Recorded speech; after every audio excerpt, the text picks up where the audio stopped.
an object so powerful, so dense, that nothing, not even light, can escape its grasp.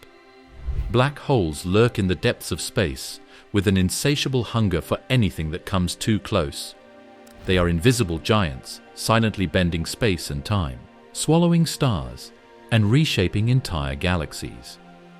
Their presence can be felt across the cosmos, including our own Milky Way. Let's journey into the heart of these cosmic monsters, exploring the different types of black holes and their strange properties with real-life examples that defy belief. From the massive black hole at our galaxy's center to the mysterious phantom black holes drifting in space. By the end, you'll see why black holes are some of the most feared and fascinating objects in the universe. The enigmatic stellar black holes, born from dying stars. Black holes have a way of capturing our imagination. They were once just theoretical predictions, but over the years, astronomers have uncovered more and more evidence that black holes are very real, and they're scattered throughout our universe.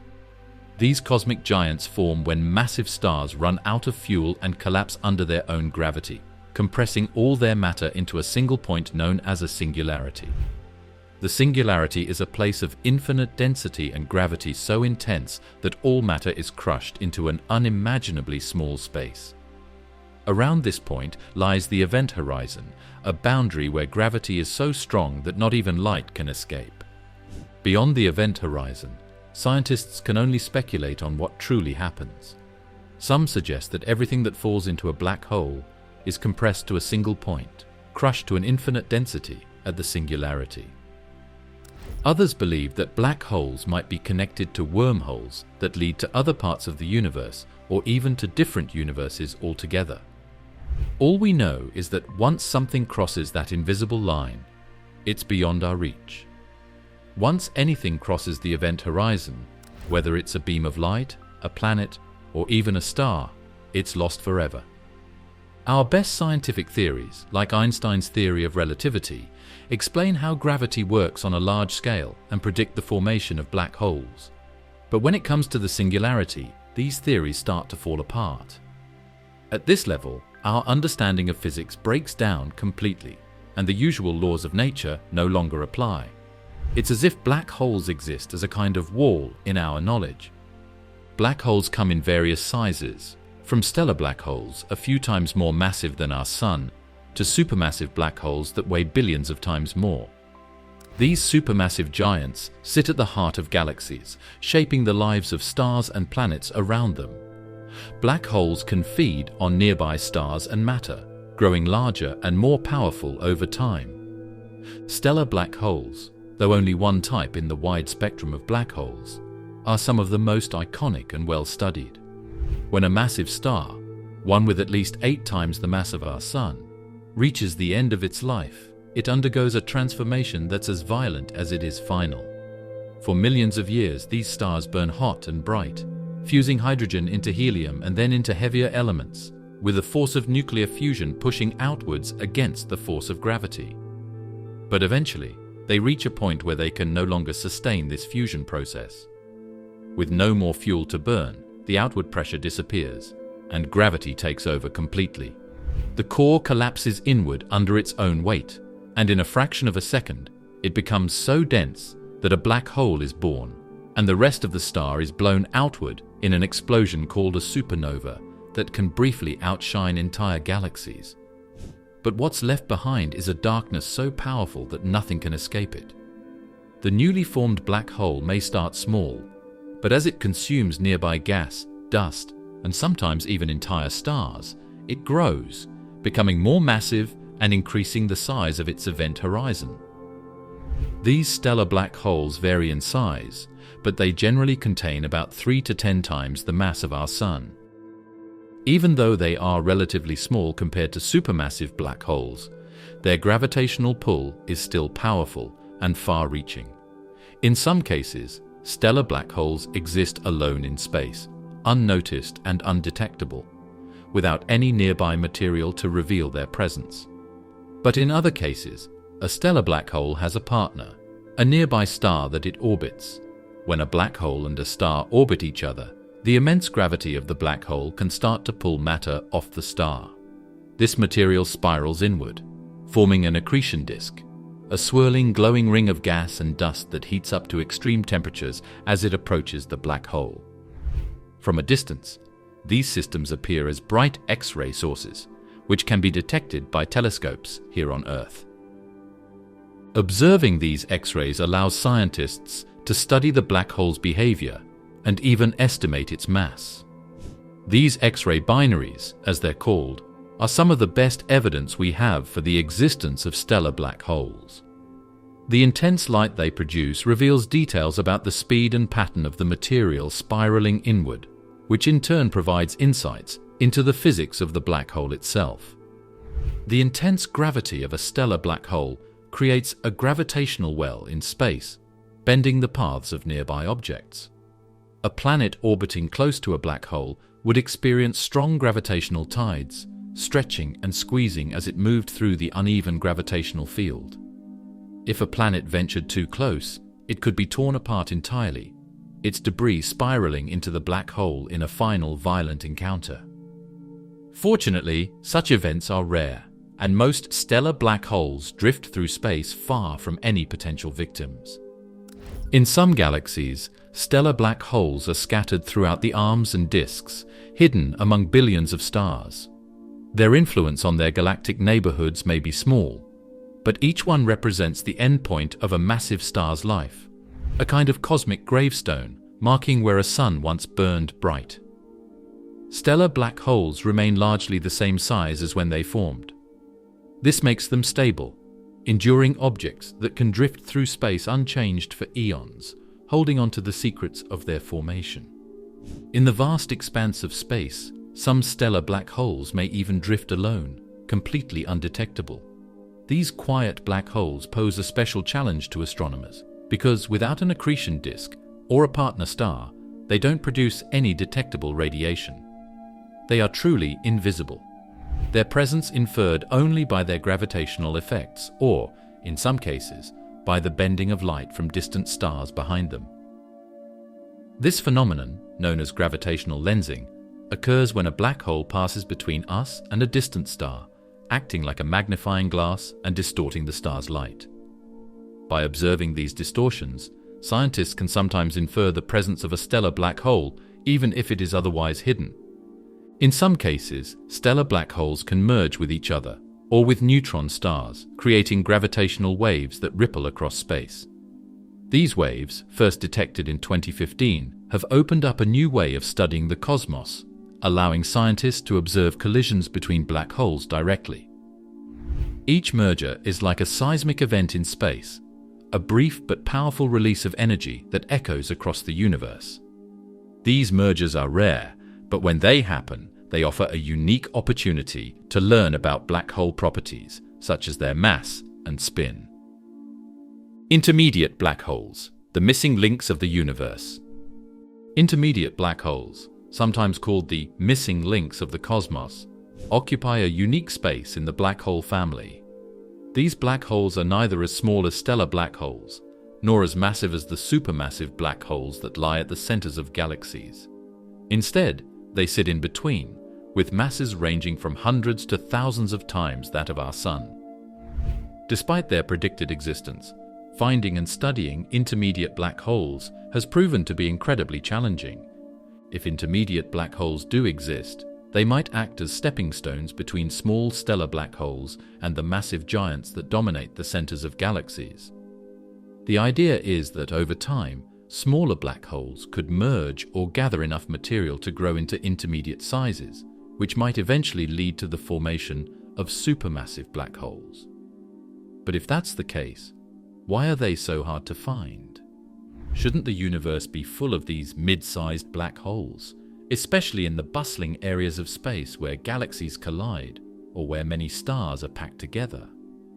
One of the biggest challenges in finding intermediate black holes is that they are not as active as their larger counterparts. Supermassive black holes often have huge accretion disks of gas and dust swirling around them, emitting vast amounts of light and energy that make them visible even across large distances. But intermediate black holes, especially if they are isolated or in quieter parts of space, might not have enough surrounding material to create this same type of brilliant display. Without an accretion disk or bright X-ray signals, an intermediate black hole would be almost invisible, blending into the background of space and eluding our telescopes.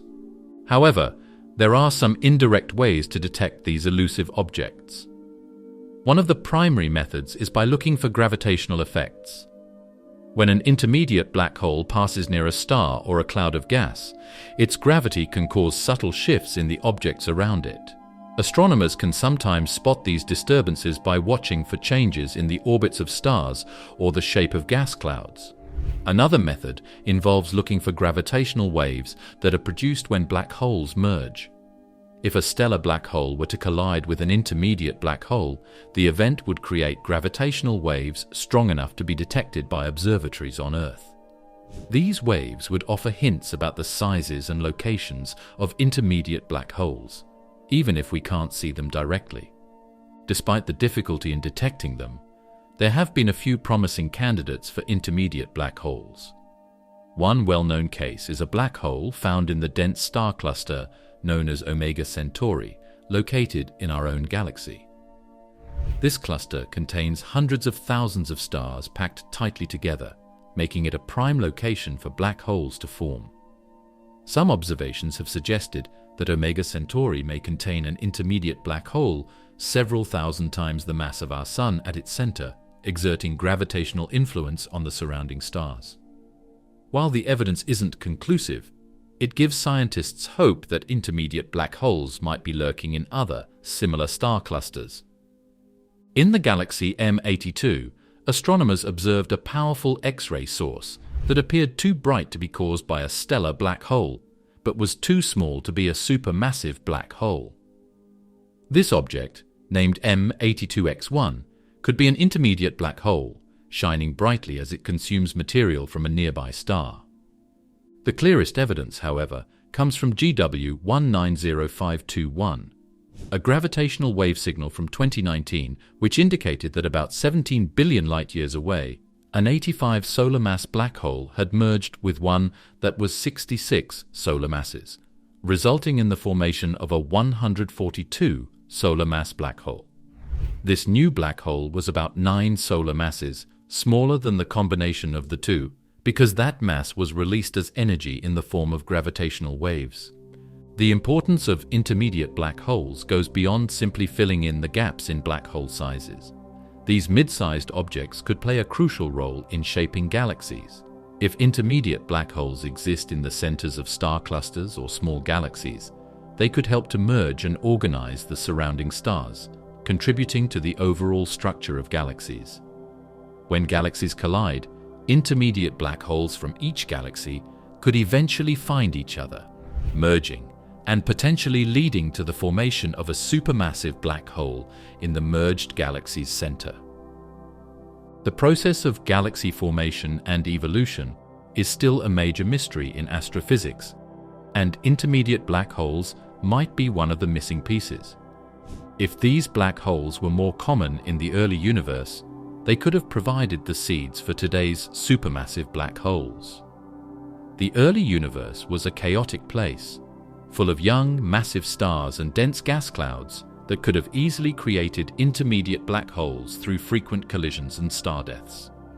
Over billions of years, these intermediate black holes could have grown by consuming gas and merging with each other, gradually forming the supermassive black holes we see today. Supermassive black holes, giants of the galactic core. Supermassive black holes are the true giants of the universe. They dominate the centers of galaxies, including our own Milky Way. These enormous black holes can weigh millions or even billions of times more than our Sun. Their sheer size and power make them some of the most influential objects in the cosmos, not just for their gravity, but for the way they shape entire galaxies and help us understand the broader story of cosmic evolution. Every large galaxy that astronomers have studied in detail seems to have a supermassive black hole at its core. The Milky Way, for instance, hosts a black hole called Sagittarius A*, which has a mass of about 4 million times that of the Sun. Other galaxies contain black holes that are even larger. The galaxy M87, for instance, holds a supermassive black hole with a mass estimated to be about 6.5 billion times that of the Sun, making it one of the most massive black holes we've observed. This M87 asterisk black hole was also the first ever black hole to be imaged in 2019 through data gathered from the Event Horizon Telescope. Despite their incredible mass, supermassive black holes don't simply sit at the centers of galaxies without influence. Instead, they play an active role in shaping the structures of the galaxies around them. One of the ways they do this is by controlling the flow of gas and stars in their neighborhoods. Because of their intense gravitational pull, they can gather material from their surroundings, creating accretion disks that can glow so brightly that they outshine entire galaxies, creating what astronomers call active galactic nuclei, or AGNs. When viewed from far away, an active galaxy looks like a single bright spot with jets of radiation streaming from its center, a sign that its supermassive black hole is actively consuming material. These jets are some of the most powerful features associated with supermassive black holes. As material falls toward the black hole and heats up, some of it is expelled in two opposite directions, forming jets that travel at nearly the speed of light. These jets can extend for thousands of light years, pushing through the surrounding galaxy and even beyond into intergalactic space. The force of these jets is so intense that it can clear out gas from large regions of the galaxy, halting star formation in those areas. In this way, supermassive black holes act as regulators of galactic growth, controlling how much gas is available for new stars and shaping the distribution of stars within the galaxy. Some theories suggest that galaxies and their central black holes grow together, influencing each other over billions of years. When a galaxy is young and filled with gas, it can produce new stars at a rapid rate. But as the central black hole grows, its jets and radiation start to heat up and blow away the surrounding gas, gradually slowing down star formation. This feedback loop could be what allows galaxies to reach a stable size, with the black hole acting as a kind of galactic thermostat, preventing runaway growth. The exact process by which supermassive black holes form is still one of the biggest mysteries in astrophysics. There are a few leading theories, but none have been fully confirmed. One idea is that these black holes grew from the merger of many smaller black holes over time, a process that could have started in the very early universe when the first stars and galaxies were forming. Another theory is that supermassive black holes formed directly from massive clouds of gas that collapsed under their own gravity, creating a black hole from scratch without the need for a star. This second theory is particularly intriguing because it suggests that some black holes may have existed in the early universe, even before the first stars had a chance to explode and create stellar black holes. By studying the light from distant quasars, galaxies with extremely bright active nuclei, we can see supermassive black holes as they appeared billions of years ago, back when the universe was young. These quasars allow us to trace the history of black holes and galaxies, helping us understand how structures formed and evolved over time. Some quasars are so far away that the light we see from them today began its journey across the universe, when the universe itself was only a fraction of its current age. Ultramassive black holes, when supermassive just isn't enough. When it comes to black holes, the word supermassive might seem like the ultimate descriptor, but in the cosmos, there are a few black holes that go beyond even that category. These rare, extraordinary entities, known as ultramassive black holes, stretch the boundaries of what we understand about mass, gravity, and the formation of cosmic structures. Ultramassive black holes are defined as black holes with masses exceeding 5 billion times that of our Sun, and in some cases, they reach 50 billion solar masses or more. The scale of these objects is almost unimaginable, and they challenge astronomers to rethink not only the upper limits of black hole mass, but also how such behemoths could form in the first place. One of the first questions that arise when considering ultramassive black holes is, how do they grow to such astonishing sizes? For black holes of this mass, the typical growth methods we know of, merging with other black holes, or gradually accumulating gas from the galaxy around them, are not quite sufficient to explain their sheer size. Mergers between black holes are rare and occur over incredibly long timescales, so accumulating billions of solar masses in this way would take far longer than the age of the universe. Similarly, the material in a galaxy is finite, meaning that even if an ultramassive black hole were to consume gas and dust at a steady rate, it still wouldn't grow quickly enough to reach these immense sizes within the lifespan of the universe. Some scientists theorize that ultramassive black holes may have had a head start in the early universe. According to one hypothesis, these colossal black holes may have started as primordial black holes, formed shortly after the Big Bang, when the universe was much denser and more chaotic. If such primordial black holes existed, they could have grown rapidly by consuming large amounts of gas in the early universe, allowing them to reach ultramassive sizes within a relatively short period. Another possibility is that ultramassive black holes are the result of extreme galactic mergers. When two large galaxies collide, their central black holes often merge as well. In rare cases, multiple mergers involving galaxies that each contain supermassive black holes might lead to the creation of an ultramassive black hole. These events are rare, and for an ultramassive black hole to form, the conditions would need to be just right. A series of galaxy collisions, each one adding to the central black hole's mass, might allow a black hole to grow to an ultramassive size over billions of years. These ultramassive black holes would be found in the largest galaxies and galaxy clusters, where the environment is dense enough to support such growth. Currently, only a few ultramassive black holes have been detected, and they tend to exist in the most massive and densely populated regions of the universe. One well-known example is the black hole TON 618, located in a galaxy about 11 billion light-years from Earth. TON 618 is estimated to have a mass of around 40.7 billion solar masses, making it one of the largest black holes ever discovered. Since it is an active galactic nucleus, it emits a great deal of light, so much so in fact that the surrounding galaxy is outshone by it, and hence is not visible to us. It is 140 trillion times brighter than our Sun, making it one of the brightest known objects in the universe. We know that black holes feed on surrounding matter, pulling in gas and dust as they grow. However, if a black hole becomes too massive, it can actually begin to interfere with its own growth.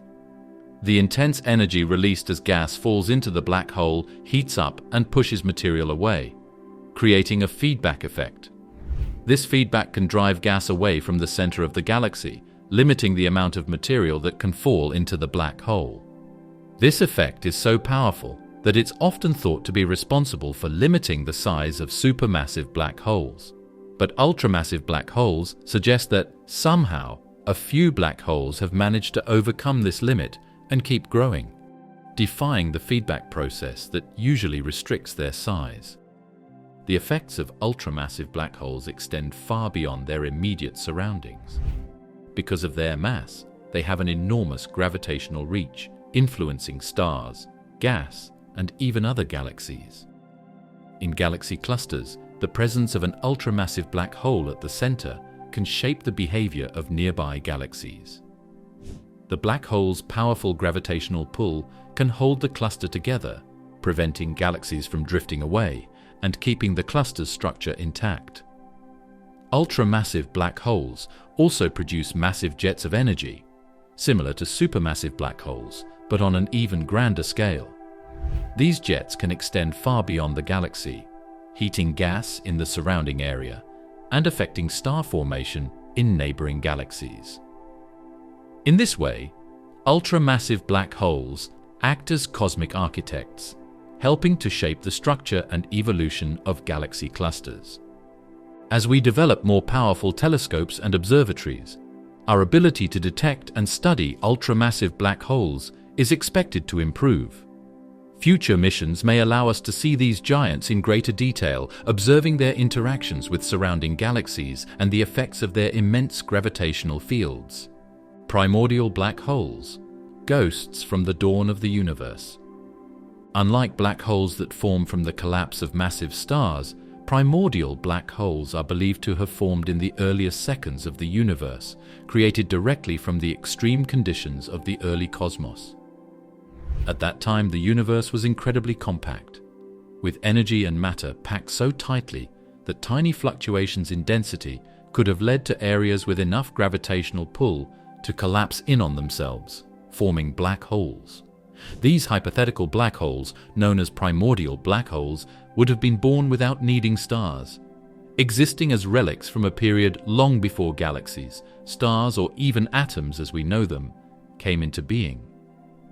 Primordial black holes offer a potential answer to some of the universe's biggest mysteries. One of these mysteries is the origin of dark matter.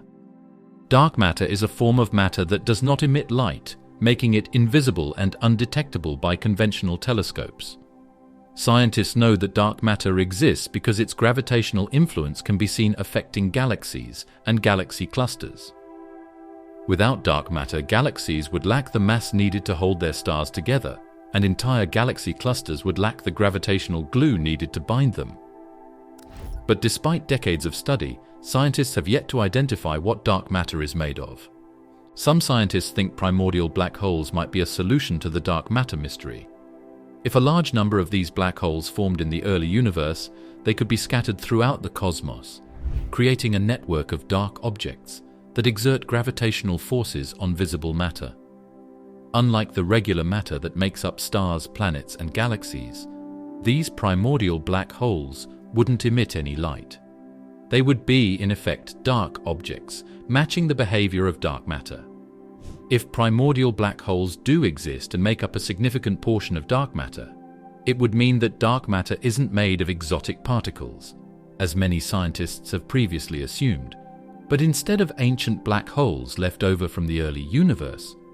Primordial black holes would be much smaller than the black holes we are used to thinking about, possibly with masses ranging from that of a small asteroid to several times the mass of the Sun. Unlike larger black holes, which influence their surroundings by pulling in nearby gas and dust, smaller primordial black holes would be nearly invisible, interacting only through their gravitational pull. This makes them challenging to observe directly. However, there are some ways to infer their presence. For instance, scientists can search for tiny distortions in the light from distant stars, indicating the gravitational influence of a small, invisible black hole passing in front of them. This technique, known as gravitational microlensing, can reveal the presence of compact objects that would otherwise go unnoticed. In the early universe, matter was distributed more or less evenly, but slight irregularities eventually led to the clumping of gas, which formed the first stars and galaxies. The presence of primordial black holes could have acted as seeds for these structures, providing gravitational centers around which matter could gather. Over time, these seeds would have attracted more gas and dust, leading to the birth of stars and galaxies. In this way, primordial black holes could have helped shape the universe as we know it, guiding the formation of the first galaxies and setting the stage for the cosmic landscape we observe today. Without some kind of seed to initiate the formation of galaxies, it's difficult to understand how cosmic structures could have emerged as quickly as they did after the Big Bang. If primordial black holes were present, they would have acted as catalysts, providing the gravitational anchor points needed to draw in matter and accelerate the process of galaxy formation. This theory aligns with observations showing that galaxies began forming relatively soon after the Big Bang, suggesting that some kind of gravitational scaffolding may have been in place to guide their development. But while primordial black holes offer fascinating explanations for dark matter and galaxy formation, their existence remains hypothetical. The search for primordial black holes has led scientists to explore a variety of methods, from gravitational wave detectors to cosmic microwave background studies. Gravitational wave observatories like LIGO and Virgo, which have already detected mergers between larger black holes, could potentially pick up signals from merging primordial black holes as well. However, such events would likely be much rarer and fainter than those produced by larger black holes. Scientists are also studying the cosmic microwave background, the faint glow of radiation left over from the Big Bang. If primordial black holes were abundant in the early universe, they could have left subtle imprints on this background radiation, altering its structure in ways that might still be detectable today. Rogue black holes, wandering dangers in the galactic void. Rogue black holes are not bound to any specific location, but move through the galaxy with little regard for what lies in their path. These objects, though potentially smaller in scale than their supermassive counterparts, are nevertheless capable of decimating anything that crosses their trajectory. Stars, planets, even entire solar systems could face disruption if one of these rogue black holes were to drift close enough. Rogue black holes are thought to form when a black hole gets ejected from its home galaxy or star cluster, often as a result of powerful gravitational interactions. One common cause of such an ejection is the merger of two black holes. When two black holes come together, the final merger can release intense gravitational waves that carry energy away from the system. This loss of energy can send the resulting black hole hurtling in a random direction, effectively ejecting it from its original location. Another possible cause is when a black hole forms from a star that is part of a binary system. If one star collapses into a black hole while the other remains intact, the gravitational relationship between the two might break, sending the black hole on a wandering journey through space. Once a black hole is on the move, its journey is governed by the natural orbits and motions of galaxies and star clusters. Some rogue black holes may eventually find new homes, settling into orbits around other stars or entering different star clusters. Others, however, may wander for billions of years without encountering anything substantial. In the vastness of space, it's entirely possible for a rogue black hole to travel undisturbed through interstellar space, far from stars, planets, or other celestial bodies. But on occasion, a rogue black hole could stray close to a solar system, disrupting or even destroying any planets or stars within range. If a rogue black hole were to enter our solar system, the results could be devastating. The black hole's gravity would cause major disturbances, potentially altering the orbits of planets or drawing gas and dust from nearby stars. For a black hole that's only a few times the mass of our Sun, such an encounter might start with distant gravitational effects, with the outer planets experiencing changes in their orbits. But as the black hole gets closer, its influence would grow stronger, and eventually it could reach a point where planets are pulled from their paths altogether or even swallowed by the black hole. For a system like ours, a rogue black hole would be a serious threat, even if it never came close enough to Earth. The disruption to the gravitational balance would throw planets, asteroids, and other bodies into new, unpredictable paths, causing chaos on a cosmic scale. One of the most unsettling aspects of rogue black holes is their stealth. Unlike stars, which emit light, black holes are nearly invisible. They don't radiate light or other forms of electromagnetic energy, making them difficult to detect unless they interact with nearby matter. The only way we'd notice it is if it began to pull on the system with its gravity, causing stars or planets to shift in their orbits. In cases where rogue black holes are actively consuming matter, they may become detectable. As a black hole feeds on gas or dust, this material can form an accretion disk around the black hole, heating up and emitting light as it spirals inward. But in the emptiness of interstellar space, where there is often little or no material to consume, a rogue black hole could remain entirely undetectable until it comes disturbingly close. Astronomers believe there may be millions of rogue black holes scattered throughout our galaxy, but spotting them is challenging. Some methods, like gravitational microlensing, have been used to detect a few potential rogue black holes, but it requires precise alignment and timing. The vastness of space means that the chances of a rogue black hole crossing paths with a populated star system are low, but the possibility is there. Hyper-energetic quasars, unleashing black hole fury across the cosmos. Quasars are among the most powerful and luminous objects in the universe, so brilliant they can outshine entire galaxies. They are born from supermassive black holes that are actively consuming enormous amounts of material. This relentless consumption fuels a process that transforms these black holes into cosmic beacons, illuminating the dark depths of space with intense energy. The material falling toward the black hole first forms an accretion disk. As this material spirals inward, it gets compressed and heated to extreme temperatures, releasing vast amounts of light and other forms of energy. This energy is what makes quasars so bright.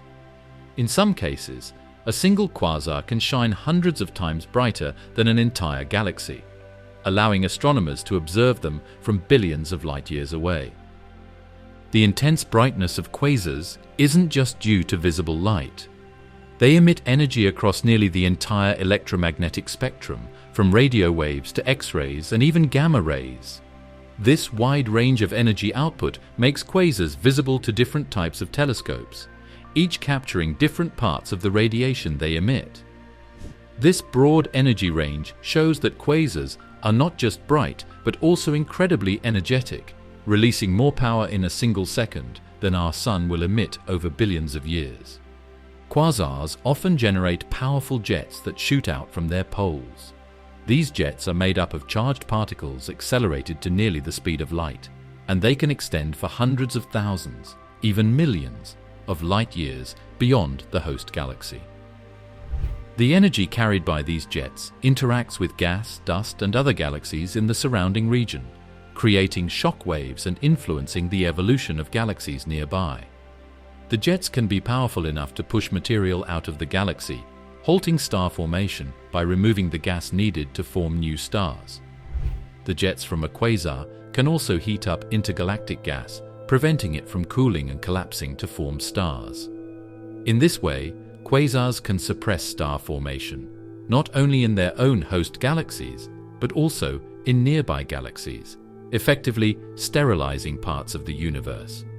Because they are so bright, quasars can be observed across vast distances, allowing scientists to look back billions of years in time. The light we see from distant quasars began its journey long before our Sun or solar system even existed, providing a direct window into the early universe. By studying quasars at different distances, astronomers can trace the evolution of galaxies and black holes over cosmic history, piecing together how the first black holes formed, grew, and influenced their surroundings. While quasars are mostly observed in distant galaxies, there was a time when they were more common in the universe. In the early stages of the universe, galaxies were closer together and full of gas, creating the ideal conditions for black holes to feed and generate quasars. Over time, as galaxies evolved and their central black holes consumed nearby material, quasars became less common, giving way to quieter galaxies like our own Milky Way. Today, most quasars we observe are billions of light years away, meaning we're seeing them as they were in the distant past. If a quasar were to flare up in a galaxy relatively close to ours, the intense radiation could have serious consequences for nearby star systems, potentially even affecting planets. The gamma rays and other high-energy radiation emitted by quasars could strip away atmospheres or disrupt the chemical processes necessary for life. Fortunately, most active quasars are far from our galaxy. The amount of material required to fuel a quasar is immense, raising questions about how such large amounts of gas and dust accumulate and feed the black hole over time. The physics of the jets produced by quasars also remains an area of active research, as scientists try to understand how particles are accelerated to such extreme speeds, and what role magnetic fields play in the process. Quasars serve as powerful examples of how black holes, despite their name, can be some of the brightest and most dynamic objects in the universe. Blazars, when black holes point their cosmic beams at Earth. Blazars are a unique and extreme type of active galactic nucleus. What sets blazars apart is the alignment of their powerful jets, which are directed almost precisely toward Earth. This alignment makes blazars appear especially bright to observers on Earth. This direct line-of-sight alignment allows us to see details of their energetic processes that are hidden in other galaxies. The intense brightness of blazars comes from the supermassive black hole at their core, which pulls in massive amounts of gas and dust from the galaxy around it.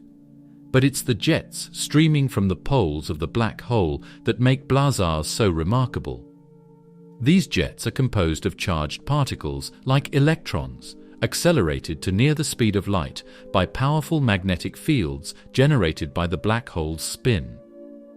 As these jets point directly at Earth, they become concentrated and amplified, creating what scientists call a relativistic beaming effect.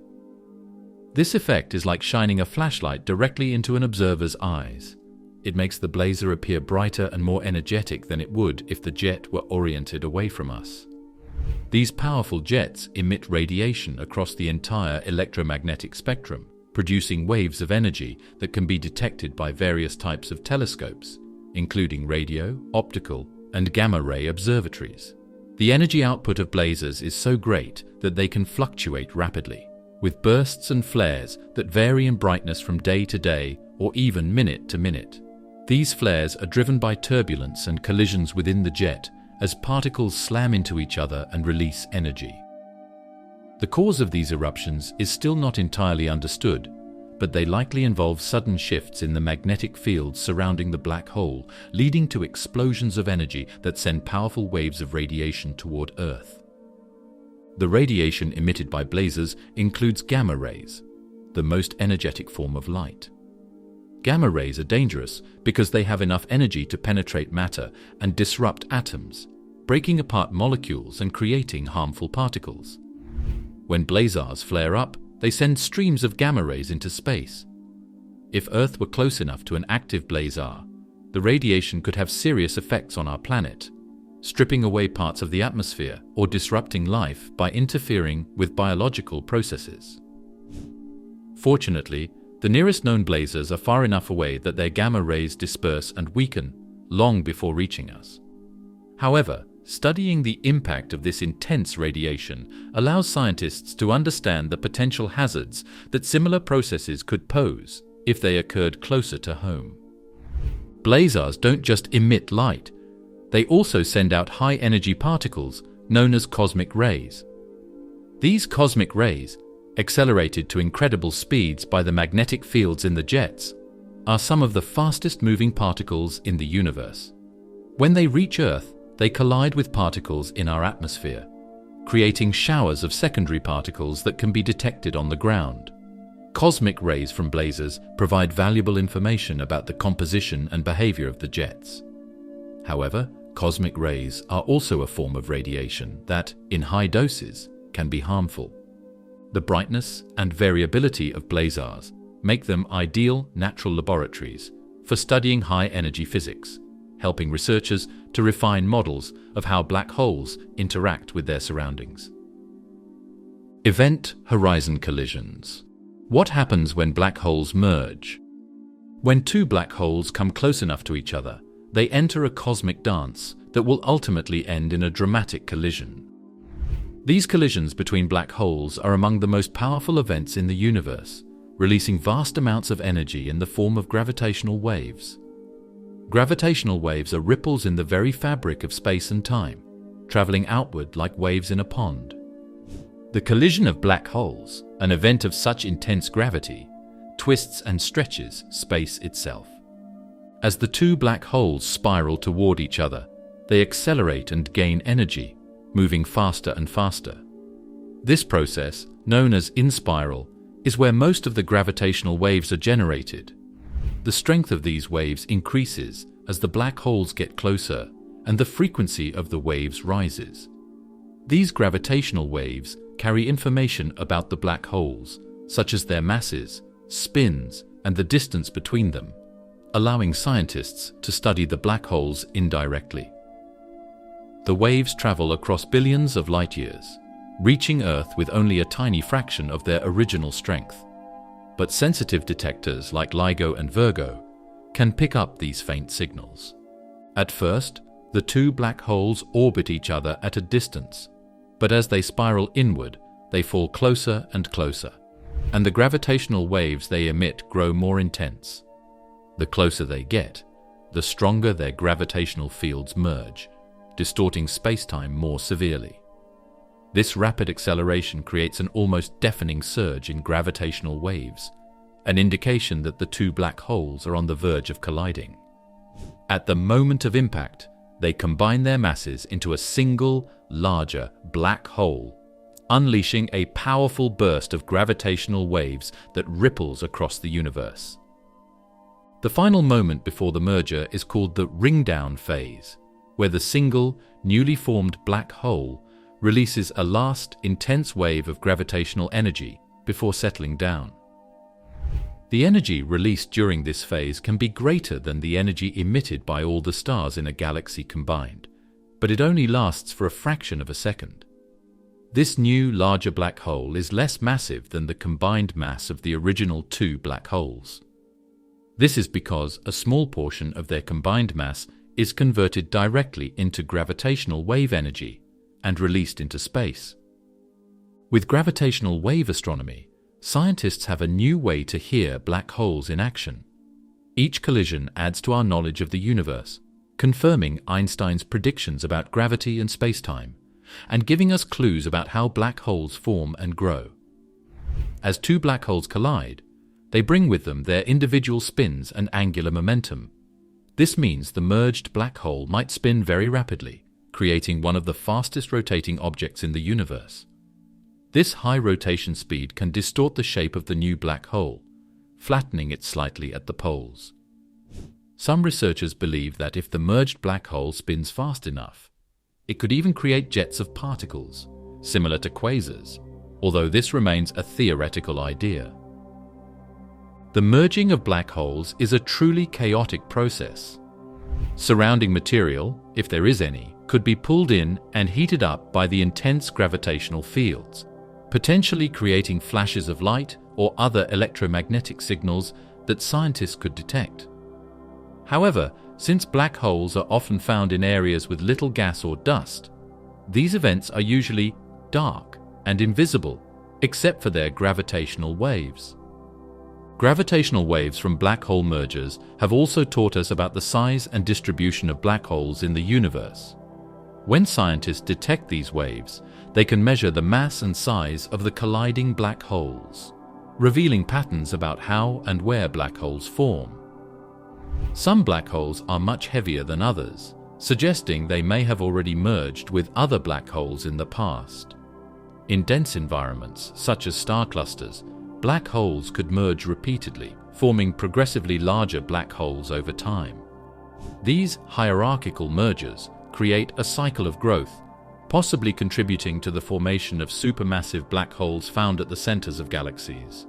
When two black holes collide, their event horizons stretch and merge, creating a new, larger event horizon. Scientists are still studying what happens at this boundary, as the collision creates an incredibly complex and turbulent area of space-time that is difficult to understand. According to some theories, this surface where the two event horizons meet might briefly create intense gravitational effects, possibly even affecting the way gravitational waves are emitted. Some theories suggest that if two black holes of extreme mass were to collide, they could briefly create a naked singularity, an area where gravity becomes infinitely strong without the protection of an event horizon. The elusive, recoiling black holes, when black holes are ejected from galaxies. Sometimes, when two black holes merge, the force of their collision is so intense that the newly formed black hole doesn't stay put in its original location. Instead, it can be kicked out of the center of the galaxy it once belonged to, sent hurtling through space like a cosmic wanderer. These are called recoiling black holes. To picture it, imagine two massive whirlpools in the ocean merging, creating such a strong surge of energy that the new, larger whirlpool is flung outward. That's essentially what happens to recoiling black holes. When black holes merge, they release an intense burst of gravitational waves. But if the black holes are of different sizes, or if they're spinning in different directions, the gravitational waves they emit can become uneven. It's like a rocket blasting off. When the forces acting on it aren't balanced, it gets pushed in one direction. In the case of merging black holes, the imbalance in gravitational waves creates a powerful kick, sending the new black hole off at incredible speeds. This kick can be so strong that it overcomes the gravitational pull of the galaxy, ejecting the black hole into intergalactic space. Evidence for recoiling black holes comes from observations of the centers of galaxies where a supermassive black hole should be present yet appears to be missing. In these cases, astronomers speculate that the black hole was ejected after a merger. In a few cases, scientists have spotted strange luminous trails thought to be recoiling black holes pulling along a stream of gas or stars as they leave their galaxies behind. Depending on the strength of the gravitational wave kick, a recoiling black hole could travel through space at speeds of thousands of kilometers per second. This velocity is fast enough to escape not only the core of the galaxy, but even its outer regions. Once it escapes, the black hole is left to drift through intergalactic space. There, the recoiling black hole would likely continue to pull in any gas or dust it encounters, but without the rich environment of a galaxy, it would appear mostly invisible, nearly impossible to detect directly. Without a central black hole, the galaxy loses a powerful gravitational anchor. This can lead to changes in the movement of stars, as well as the distribution of gas and dust, ultimately affecting the galaxy's future shape and development. In some cases, the galaxy may eventually attract another black hole, but until then, it may lack the typical features of a galaxy with an active, central, supermassive black hole. The rarity of these events means that recoiling black holes are difficult to study, and so far, astronomers have only indirect evidence of their existence. What happens to these black holes over long stretches of time? Do they eventually slow down or settle into new locations? Could they influence the formation of new galaxies, or will they remain as isolated points of intense gravity in the emptiness of space? X-ray beacons of doom, black holes as powerful cosmic lighthouses. Some black holes become powerful sources of X-ray emissions, illuminating the dark cosmos with radiation that travels across vast distances. These X-ray beacons can be incredibly intense, providing a way for astronomers to detect black holes that would otherwise be invisible. These X-rays are produced when friction and immense pressure within the accretion disk generates extreme heat, sometimes reaching millions of degrees. At these temperatures, the material emits X-rays, which stream outward from the black hole and into space. One of the most famous examples of a black hole X-ray source is Cygnus X1, a stellar mass black hole about 7,200 light-years from Earth in the constellation Cygnus. Cygnus X1 is locked in a gravitational dance with a nearby star, drawing gas from its companion into an accretion disk. The disk heats up and produces an intense stream of X-rays that astronomers have been observing since the 1960s. In binary systems, where a black hole and a star orbit each other, the intense X-rays can strip material away from the companion star, altering its evolution. Over time, this radiation can erode the outer layers of the star, disrupting its surface and possibly changing its fate. The star may age faster or evolve differently than it would have without the influence of the black hole's radiation, creating a strange, symbiotic relationship where the black hole's presence shapes the life of its neighboring star. For any nearby planets, the intense X-rays from a black hole would be devastating. X-rays are a form of high-energy radiation, and prolonged exposure can strip away planetary atmospheres, especially if the planet orbits close to the black hole. The radiation could also interfere with any chemical processes essential to life. Even if a planet were located at a safer distance, the occasional flares from the black hole's accretion disk could create bursts of radiation strong enough to impact any organisms living on its surface. X-ray emissions from black holes can also be detected over large cosmic distances. Supermassive black holes often produce intense X-rays, which allow astronomers to detect and study them from billions of light-years away. Quasars emit vast amounts of energy across the electromagnetic spectrum, including X-rays. This radiation allows astronomers to detect quasars in distant galaxies, serving as a kind of cosmic lighthouse that illuminates the far reaches of space. X-ray observations of black holes have opened up new ways to study these jets and understand their effects. In many ways, X-ray emissions provide a snapshot of the activity happening near the black hole, capturing the release of energy and its journey through space. This gives scientists a valuable window into the high-energy physics of black holes and the forces that shape galaxies. By studying X-rays, scientists can learn about the size, mass, and even the spin of a black hole.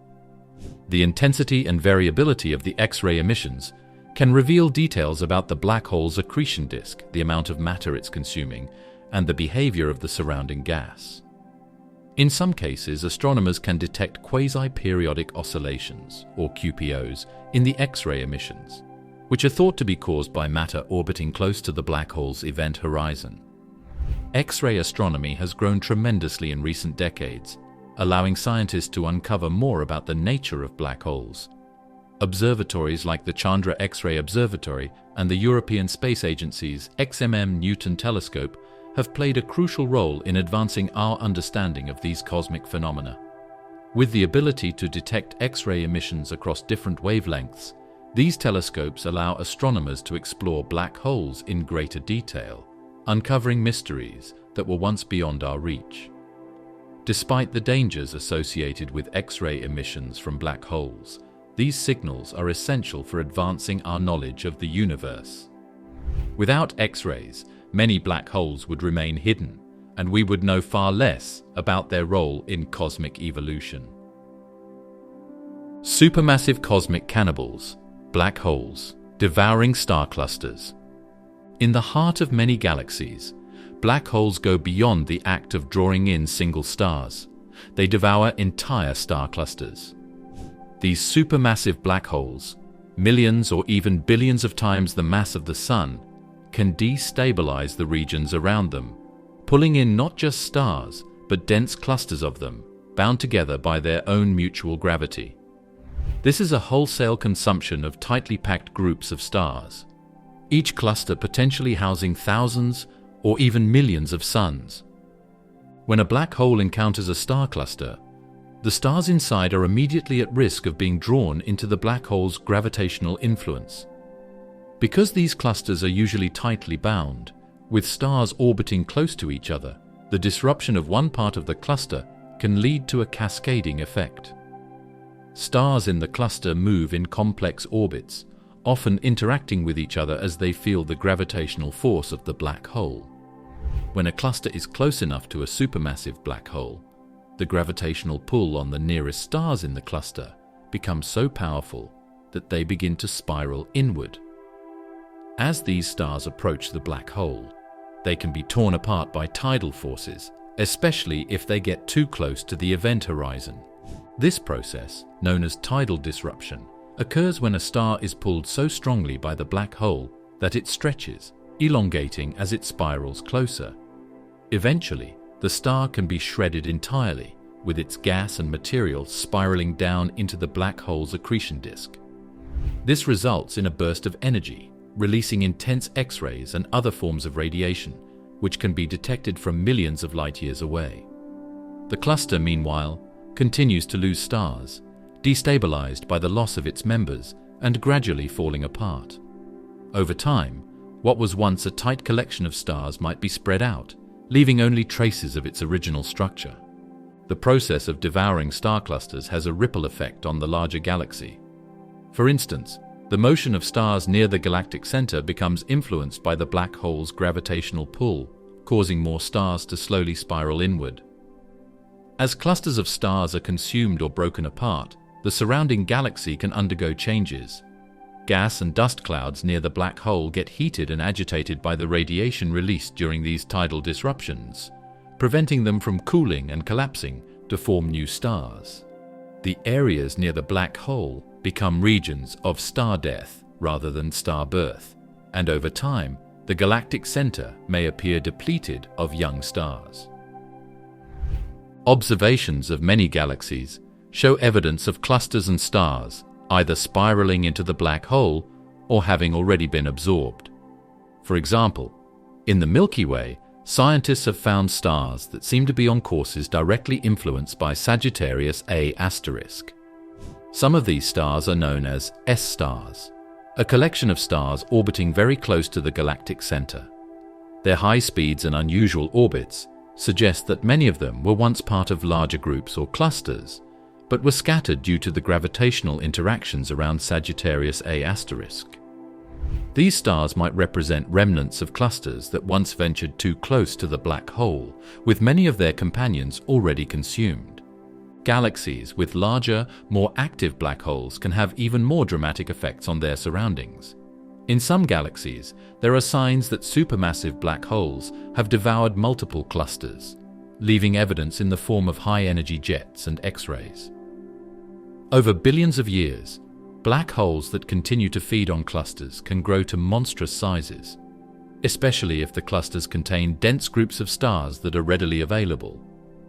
By devouring clusters, they are able to grow at a rate faster than by simply consuming individual stars.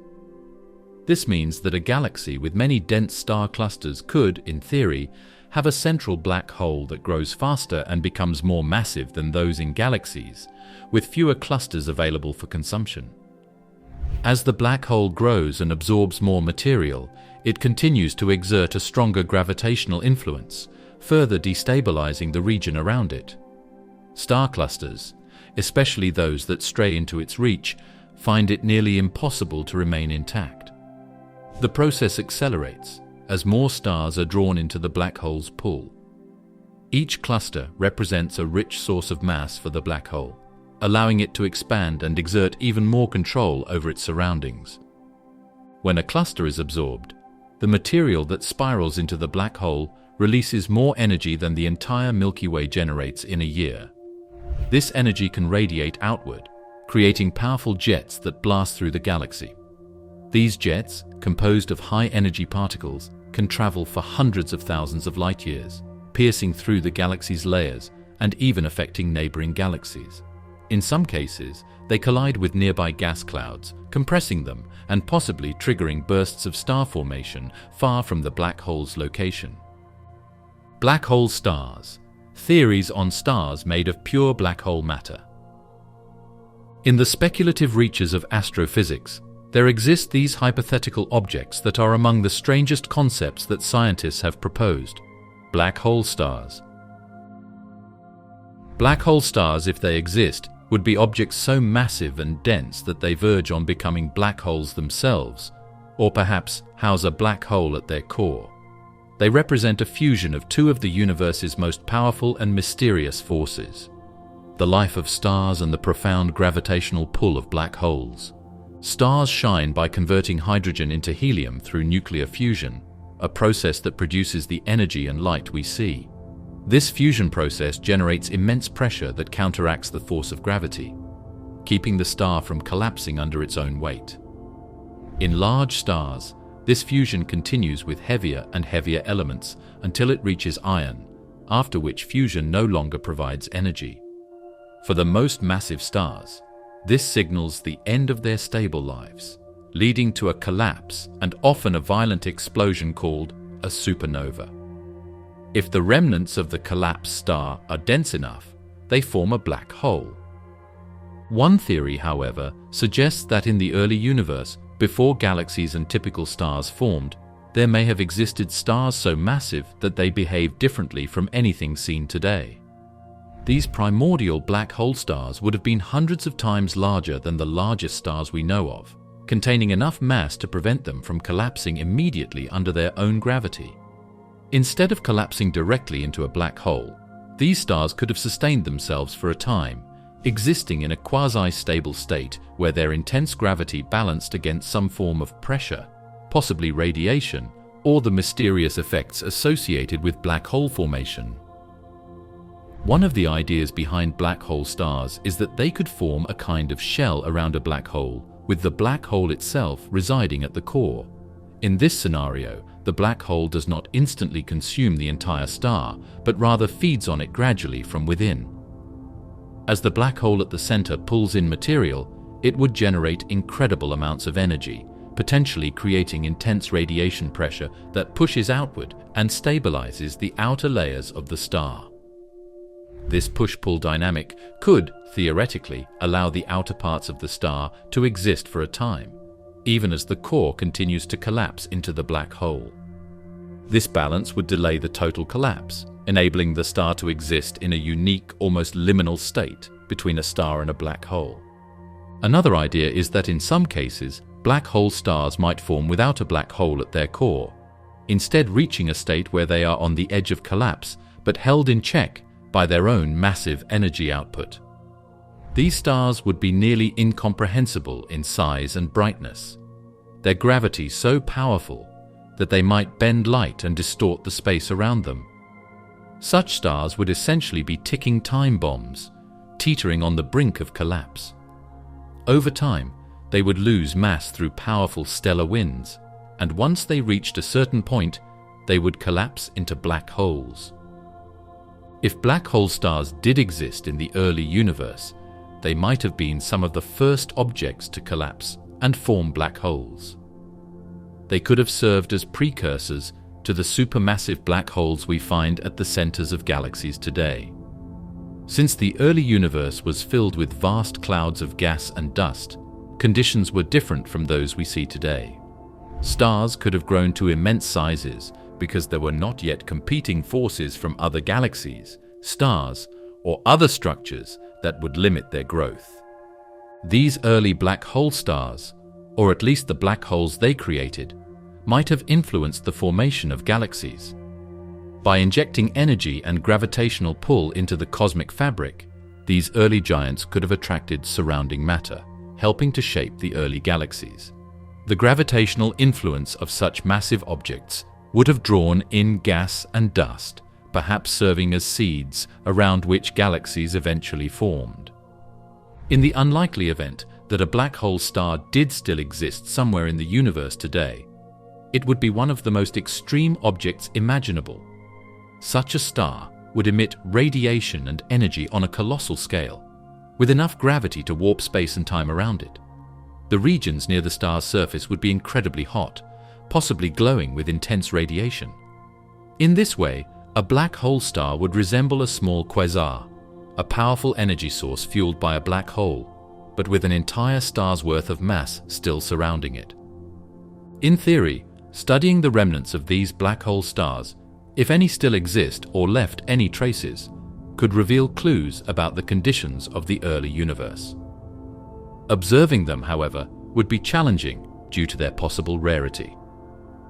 Some scientists are looking for ways to detect ancient black holes from the early universe, as these might offer indirect evidence that black hole stars once existed. The search involves examining the gravitational effects on surrounding space and the background radiation left over from the Big Bang, looking for any signs that could suggest the presence of such extraordinary objects. White holes, the theoretical mirror, images of black holes. While black holes are regions where everything can fall in but nothing can escape, white holes would be regions where nothing could ever enter, yet matter and energy could emerge out of them. They're like cosmic one-way doors, but with the direction reversed. No information or matter can go in, but information and matter could come out. While black holes trap everything within them, once it crosses the event horizon, white holes would have a sort of reverse event horizon, preventing anything from getting too close or entering. But despite the appealing idea of white holes as the cosmic counterparts to black holes, they remain entirely theoretical. No one has ever observed one, and the concept is primarily a solution that comes out of the mathematics of Einstein's theory of general relativity. The idea of white holes arose when scientists looked at the equations describing black holes and began asking questions about symmetry in the universe. According to general relativity, the equations that describe black holes can have a kind of mathematical mirror image that leads to the possibility of a white hole. If a black hole represents a place where space-time curves infinitely inward, a white hole represents space-time curving infinitely outward. In other words, if black holes are cosmic vacuums that draw in everything, white holes would be like cosmic fountains, ejecting matter and energy out into space. While these equations seem valid mathematically, they also create conditions that sound almost impossible to visualize in a physical sense. One idea about white holes is that they could theoretically exist as the endpoints of black holes. This concept comes from the idea of black hole evaporation, or Hawking radiation, which was proposed by Stephen Hawking. In his groundbreaking work, Hawking showed that black holes could emit radiation and, over very long timescales, gradually lose mass and even evaporate completely. Some scientists have speculated that if a black hole eventually loses all its mass, it could transform into a white hole. In this way, a white hole could be the final form of a black hole after it has shed all of its mass and radiation. According to this idea, the information and energy that fell into the black hole might eventually be released as a white hole. This would be a solution to what physicists call the information paradox, the puzzle of what happens to information that enters a black hole. Could a white hole be the universe's way of preserving and releasing that information? Another theory proposes that white holes could be connected to black holes through a sort of cosmic bridge, a tunnel called a wormhole. A wormhole is another hypothetical structure in space-time that has often been featured in science fiction. It's imagined as a shortcut or tunnel between two separate points in space. In the case of black holes and white holes, some physicists have speculated that they might be connected by a wormhole, allowing matter and information to flow from one part of the universe to another through this tunnel. In this model, the black hole would act as the entrance, drawing matter in, while the white hole would act as the exit, spewing that matter out into a different location in space or time. While wormholes are theoretically possible within the framework of general relativity, they would require forms of exotic matter to keep them stable. Exotic matter is a type of hypothetical material with negative energy or negative mass, which hasn't been observed in the universe. This makes wormholes, and by extension any direct link between black holes and white holes, a theoretical concept. White holes, as hypothetical objects, raise a lot of questions. For example, if a white hole can't let anything enter it, what happens to the matter and energy it might release? Would it drift off into the universe in a specific direction, or would it stay confined near the white hole in some kind of reversed gravitational field? The mathematics of white holes doesn't provide clear answers to these questions. Additionally, the notion of a one-way exit seems to contradict the way gravity works elsewhere in the universe. Since gravity pulls objects together, it seems odd to imagine an object like a white hole that would actively repel anything that got near it. In a universe dominated by forces that pull things together, a structure that pushes everything away feels out of place. Some scientists have suggested that white holes might actually be responsible for some of the unexplained phenomena we observe in the cosmos. For example, the rapid bursts of energy observed in gamma-ray bursts, some of the most powerful explosions we see in the universe, are still not fully understood. A small number of physicists have proposed that these events could be white holes, briefly switching on and releasing a surge of energy before quickly disappearing again. According to this theory, a white hole might form for a fraction of a second, emit a powerful burst of energy, and then collapse or reclose. Some have even wondered if white holes could explain the origin of our universe itself. The Big Bang, which created the universe as we know it, was an event of enormous energy release from a single point. While the Big Bang isn't a white hole in the traditional sense, some scientists have toyed with the idea that it might resemble a white hole in the way it expels matter and energy outward. In this view, what we experience as space expanding could be the effect of a white hole ejecting all matter and energy into existence. Quantum mechanical black holes, exploring the possibility of micro-monsters. When we think of black holes, we picture enormous objects formed by collapsing stars or found at the centers of galaxies, their gravitational pull so intense that they shape whole regions of space. But some scientists believe black holes might exist on a much smaller scale, at the level of particles, where they could be as tiny as atoms. These hypothetical quantum mechanical black holes, or micro-black holes, would form through different processes than their larger counterparts. And though they're invisible to the eye, they might hold secrets that could change our understanding of physics.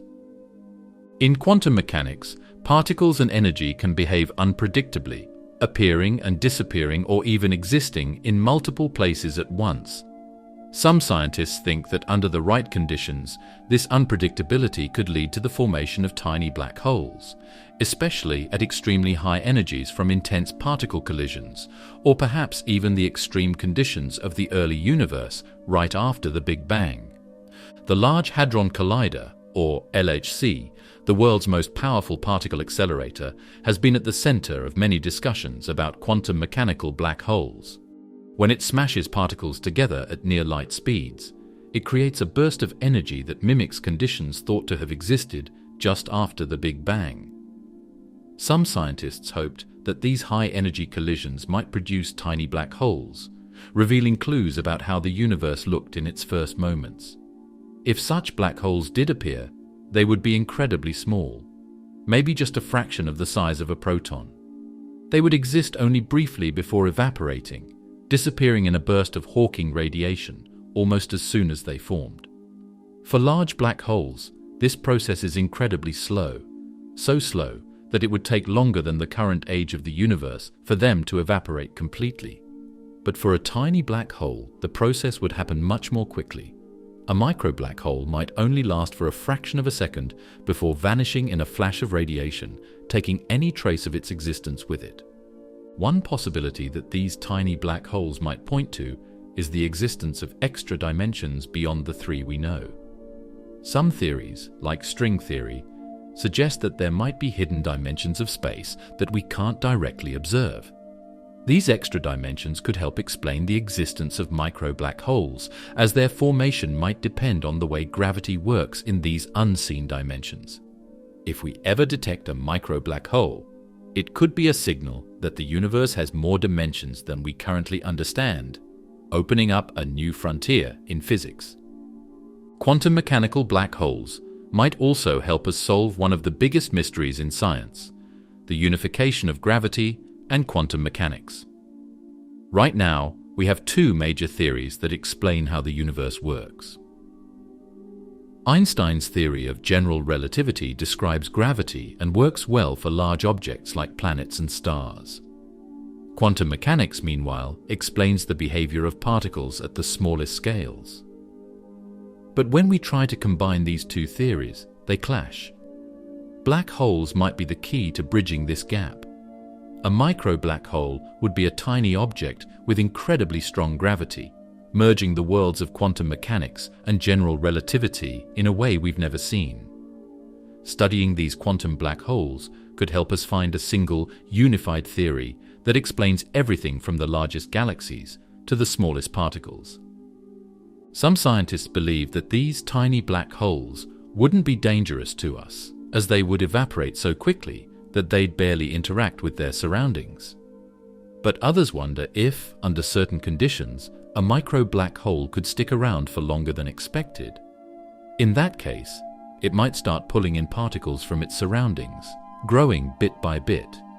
If one of these black holes somehow grew large enough, it could eventually reach a point where it acted like a traditional black hole, with an event horizon and an inescapable gravitational pull, although the chances of this happening are thought to be very low. In our everyday world, where matter is spread out and particles are tiny, a micro-black hole would struggle to grow, even if it had an extended lifespan. However, this possibility has captured the imagination of scientists and the public alike, sparking imaginations about micro-monsters that could one day roam free from the quantum world. Time, dilation, and the edge of reality. How black holes warp time. In our familiar world, time moves at a constant rate. Seconds tick by with comforting regularity, an even rhythm marking the steady passage of time. Yet near a black hole, this rhythm becomes warped and twisted. The intense gravity of these cosmic giants has the power to stretch and slow time itself, creating a surreal experience for anything or anyone approaching the black hole. This strange effect is called time dilation, a consequence of Albert Einstein's theory of relativity, which tells us that time doesn't flow at the same rate everywhere. It can be altered by both gravity and speed. As an object approaches a black hole, it begins to feel the effects of time dilation. Let's imagine an astronaut on a journey toward a black hole, while a second astronaut watches from a safe distance, far enough away that they don't feel the black hole's gravity as intensely. As the first astronaut moves closer to the black hole, the strong gravitational field begins to slow down time relative to the distant observer. To the second astronaut watching from a distance, it would seem as if the first astronaut were moving in slow motion. Every movement, every gesture would appear stretched out, almost frozen. But for the astronaut moving toward the black hole, time would feel completely normal. They would experience no change in their perception of time passing. They'd still think and move at their usual pace, unaware of the slow motion effect seen by the observer. This phenomenon grows more extreme the closer the astronaut gets to the event horizon. At this edge, the time dilation effect becomes so powerful that to an outside observer, it would appear as if the astronaut were almost completely frozen in time, suspended just above the event horizon. Minutes would pass, then hours, then years, and still, the astronaut would seem trapped in that moment, barely moving, as though caught in a sort of three-dimensional holographic photograph. For the astronaut approaching the black hole, this experience is very different. They would continue moving forward, crossing the event horizon without realizing they appeared frozen to any distant observers. If they looked back at the universe behind them, they'd see something equally strange.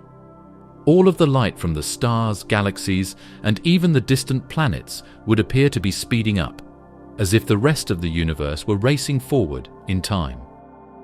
This is the effect of gravitational time dilation in reverse. While those far from the black hole see the astronaut slowing down, the astronaut experiences the universe speeding up.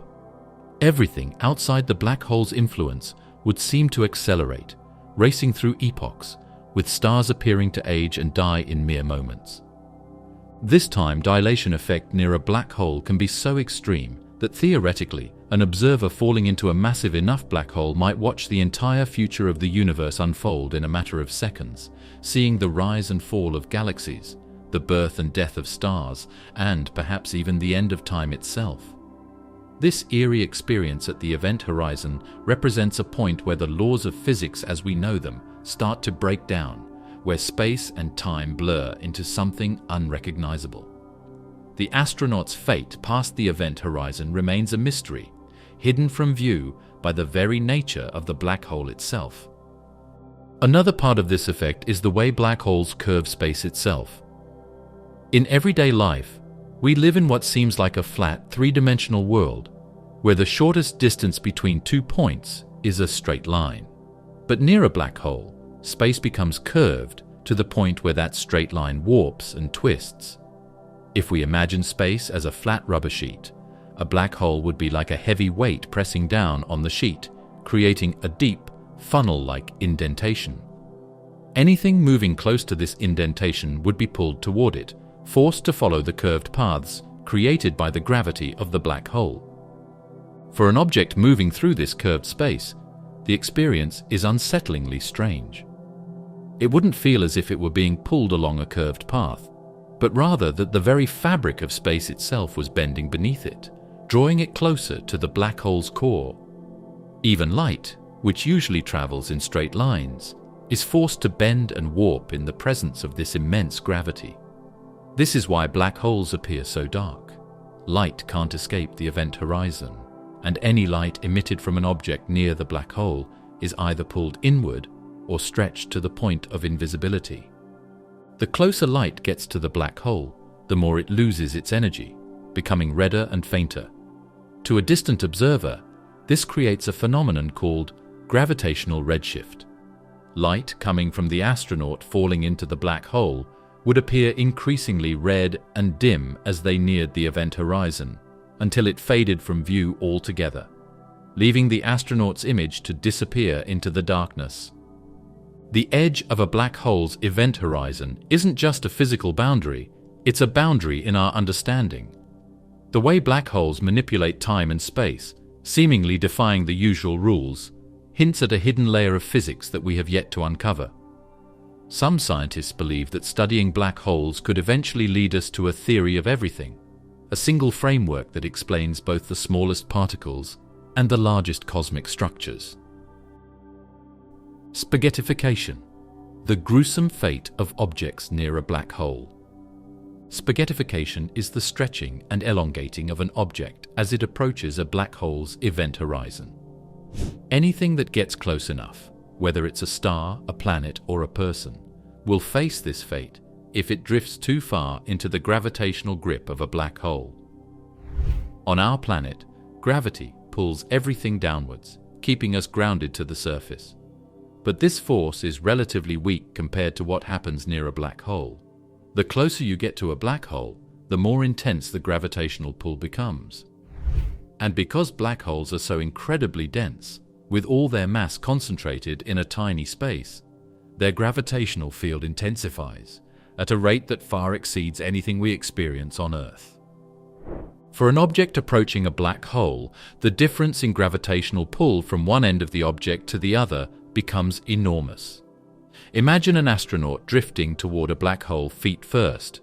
The gravitational force pulling on the astronaut's feet would be significantly stronger than the force pulling on their head, simply because their feet are closer to the black hole. This difference in force is known as a tidal force. With the feet being pulled far more intensely than the head, the astronaut's body would start to stretch, elongating like a piece of spaghetti.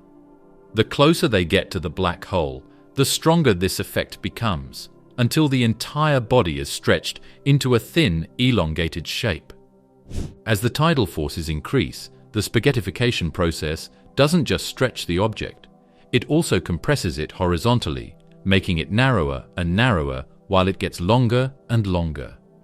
Essentially, the object becomes a thin line, pulled toward the black hole in an almost stream-like fashion. Eventually, these forces become so extreme that they can overcome the atomic bonds holding the object together. At this point, the astronaut or any object would be torn apart completely, disintegrated into atoms that continue their descent toward the event horizon. For a human observer, this process would be unimaginably painful and frightening. But interestingly, the victim wouldn't necessarily be able to feel the spaghettification at first, especially if they were falling into a massive black hole. Larger black holes have event horizons far from their central singularities, meaning that the tidal forces near the event horizon aren't quite as extreme. This would allow the person to cross the event horizon without immediate disintegration. It's only as they move closer to the singularity, the point at the very center of the black hole, where the tidal forces reach their peak, pulling the object apart atom by atom. In smaller black holes, however, the story is different. These black holes have more intense tidal forces closer to their event horizons, meaning that any object nearing this boundary would begin experiencing spaghettification well before crossing into the black hole. In these cases, spaghettification becomes unavoidable right outside the event horizon. Anything that gets too close is rapidly pulled into the elongated shape and disintegrated before even reaching the point of no return. It's not just hypothetical astronauts who would experience this fate. Stars that wander too close to a black hole can also be pulled apart and stretched by these same tidal forces. When a star falls under the influence of a black hole, the star's outer layers are stretched and pulled away, forming long, twisting streams of hot gas that spiral into the black hole. As these stellar remnants move inward, they heat up to millions of degrees, creating brilliant flares of X-ray radiation that can be observed from Earth. This phenomenon, known as a tidal disruption event, gives astronomers a rare opportunity to witness spaghettification on a massive scale. Observing these events helps scientists estimate the black hole's mass. By studying how a star is pulled apart and the rate at which its gas spirals inward, astronomers can determine just how much gravitational force the black hole is exerting, which in turn tells them more about the black hole's size and influence. The Great Attractor, a supercluster pulling black hole mystery. The Great Attractor is a gravitational enigma located in a region of space hidden behind the thick clouds of dust and stars of our own Milky Way, making it difficult to observe directly. Yet, even without a clear view of what's there, astronomers know that something incredibly massive and powerful is pulling galaxies towards it, including our own galaxy. The force exerted by this unseen presence, known as the Great Attractor, is so immense that it's influencing the movements of entire galactic clusters across millions of light years.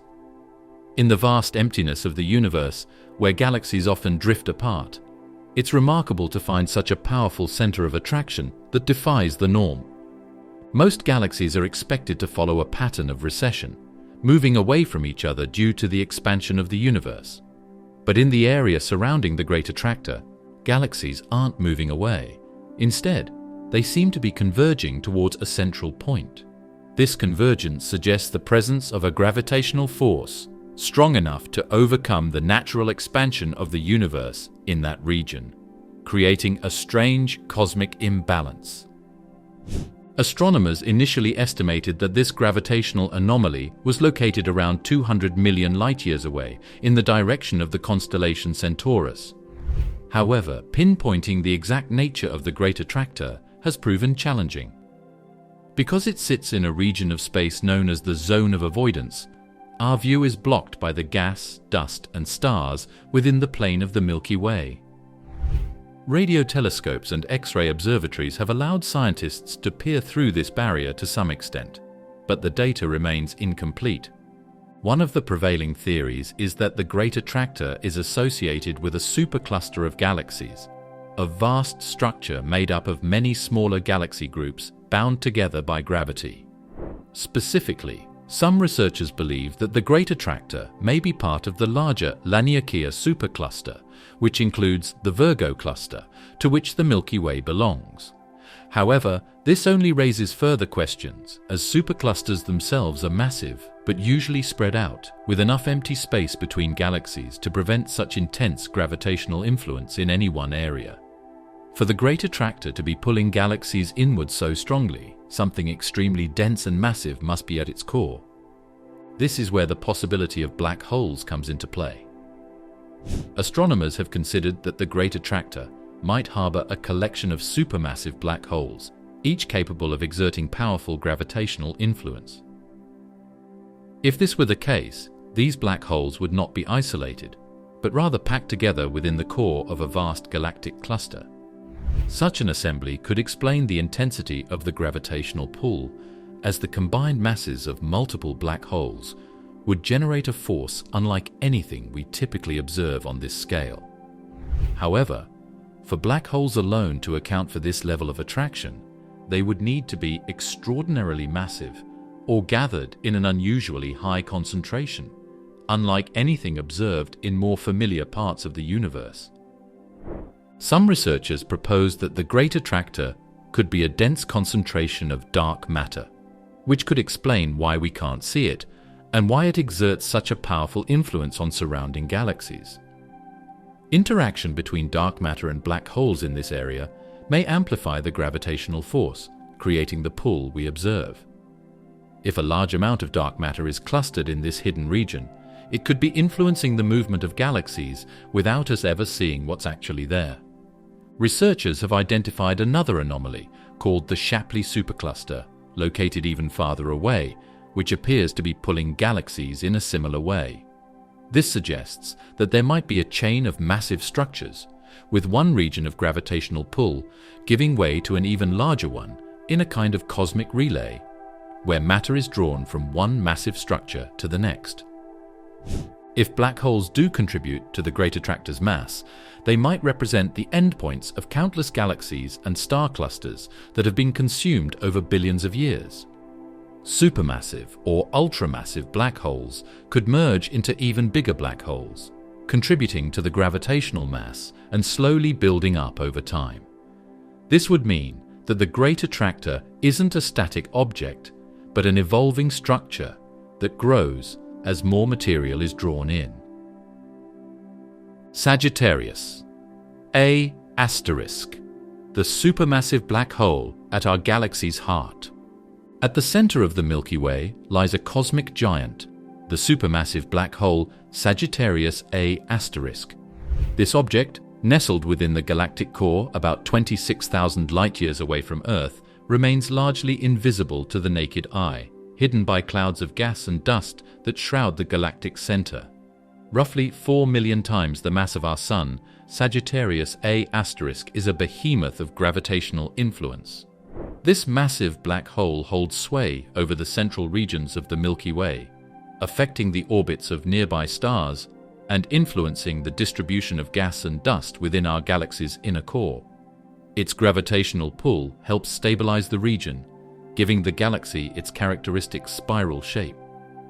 Without it, the core of the Milky Way might be far more chaotic, with stars and gas clouds flying off in unpredictable directions. In many galaxies, supermassive black holes at their centers are voracious eaters, feeding on gas, dust, and any star that strays too close. However, Sagittarius A* doesn't emit this kind of intense energy. Astronomers consider it to be in a dormant or inactive state, meaning it isn't actively feeding on surrounding material at the same rate as other supermassive black holes. While it does occasionally flare up, with bright flashes of X-ray or infrared light, these episodes are brief and much less dramatic than what we observe from black holes in more active galaxies. One theory suggests that there simply isn't much material left around it to feed on. Over time, Sagittarius A* may have consumed or ejected much of the nearby gas and dust, leaving it with a sparse environment in which to operate. Without a consistent supply of fuel, the black hole doesn't have the chance to release the intense radiation that we see from more active galactic cores. Occasionally, however, a passing cloud of gas or a star that drifts too close might be pulled in, causing a brief period of activity. In these rare cases, astronomers have observed Sagittarius A* brighten temporarily before fading back into quietude. Even though Sagittarius A* is mostly inactive, the stars that orbit close to it provide vital clues about its nature. One of the most famous observations involves a star known as S2, which follows an elongated orbit around Sagittarius A* and comes extremely close to the black hole at one point in its path. Studying S2's movement has allowed scientists to map out the gravitational field of Sagittarius A* in detail. When S2 reaches the closest point of its orbit, or pericenter, it experiences the intense pull of the black hole, accelerating up to 25 million kilometers per hour. Magnetic fields are common in space, but around black holes, they can twist and contort in unusual ways. Astronomers have noticed that the magnetic field near Sagittarius A* appears to change direction frequently, which may be linked to the movement of hot gas and the black hole's spin. The environment around Sagittarius A* is also home to dense clouds of gas and other intriguing features. One example is a mysterious structure called the Fermi bubbles. These are enormous bubbles of high-energy particles that extend above and below the plane of the Milky Way, reaching far beyond the galaxy's disk.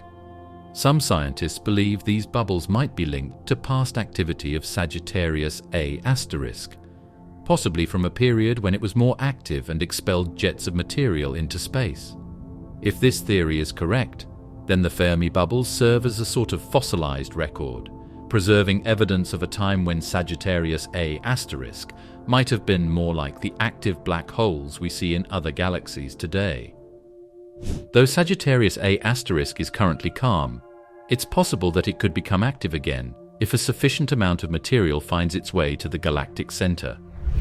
Whether it's a massive gas cloud or a cluster of stars that strays too close, an encounter with Sagittarius A* could trigger a dramatic feeding event, temporarily lighting up the core of the Milky Way with bursts of energy. For now, however, it remains a mostly silent giant, holding the galaxy together in its gravitational embrace.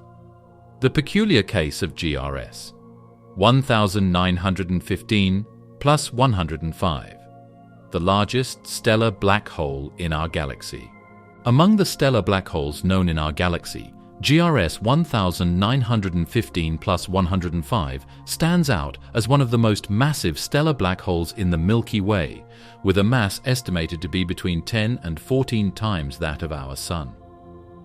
Located about 28,000 light-years from Earth in the constellation Aquila, GRS 1915 plus 105, or V1487 Aquila as it's also called, is not just notable for its size, it's remarkable for its unpredictable behavior and violent activity. This black hole, which is part of a binary system, has intrigued astronomers for years because of its unusual outbursts and fluctuations.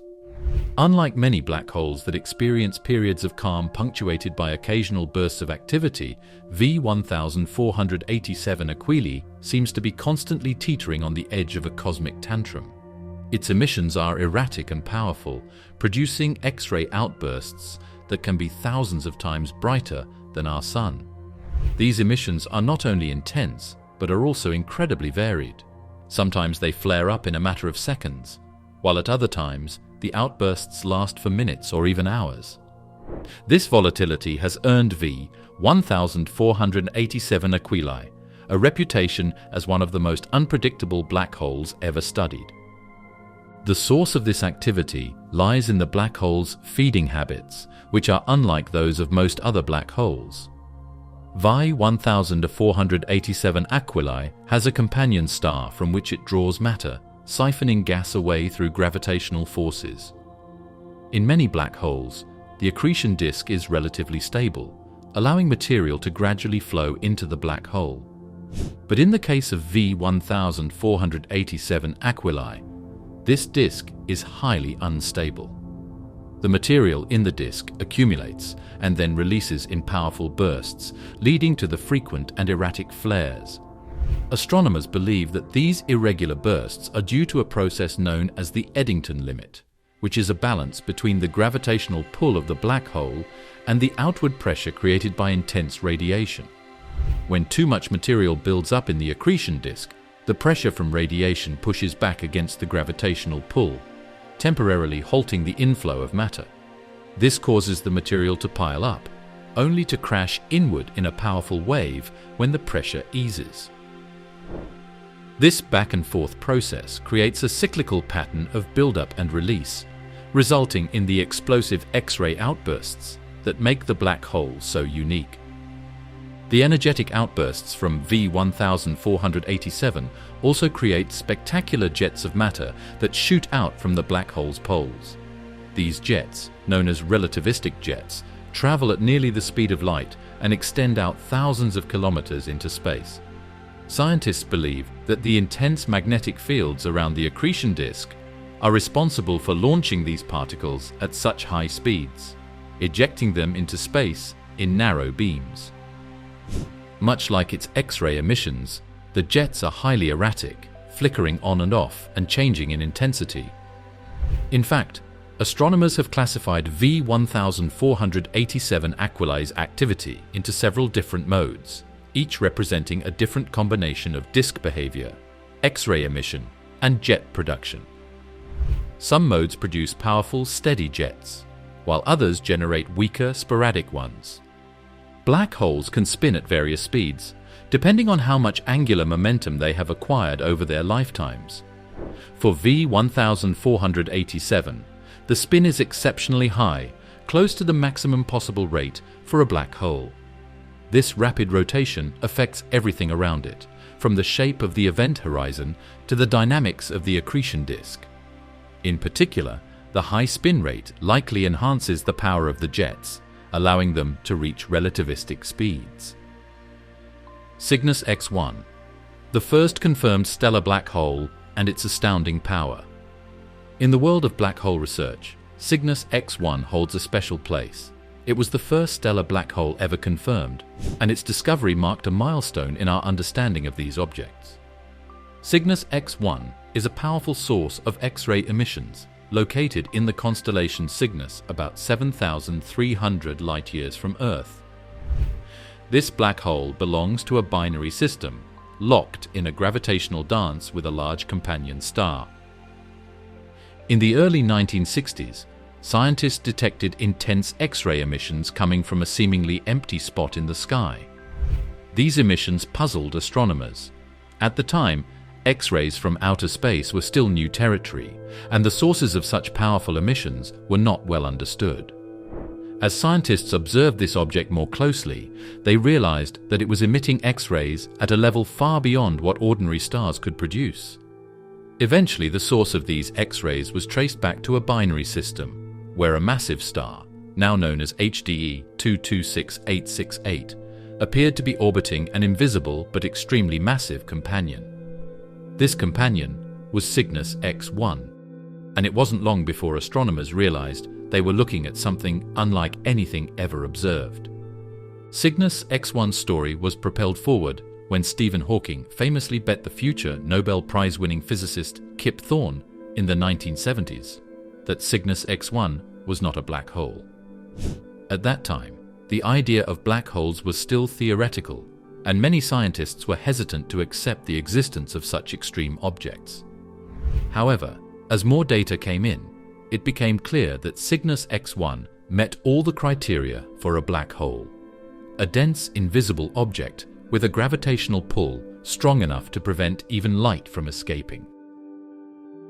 In 1990, after years of accumulating evidence, Hawking conceded the bet, and Cygnus X1 was confirmed as a black hole.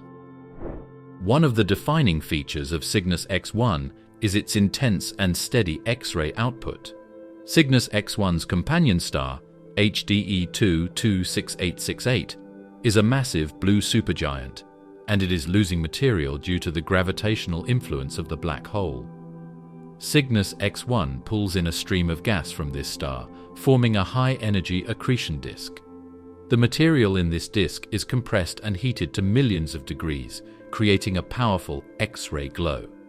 In fact, the X-ray emissions from Cygnus X1 are one of the strongest X-ray sources detectable from Earth. The inner regions of the accretion disk, where temperatures and densities are highest, emit the most intense X-rays, creating a spectacle that can be observed across vast distances. Astronomers have determined that Cygnus X1 is rotating at an exceptionally high rate, close to 790 times per second. The high spin rate also suggests that Cygnus X1 may have experienced a unique formation process.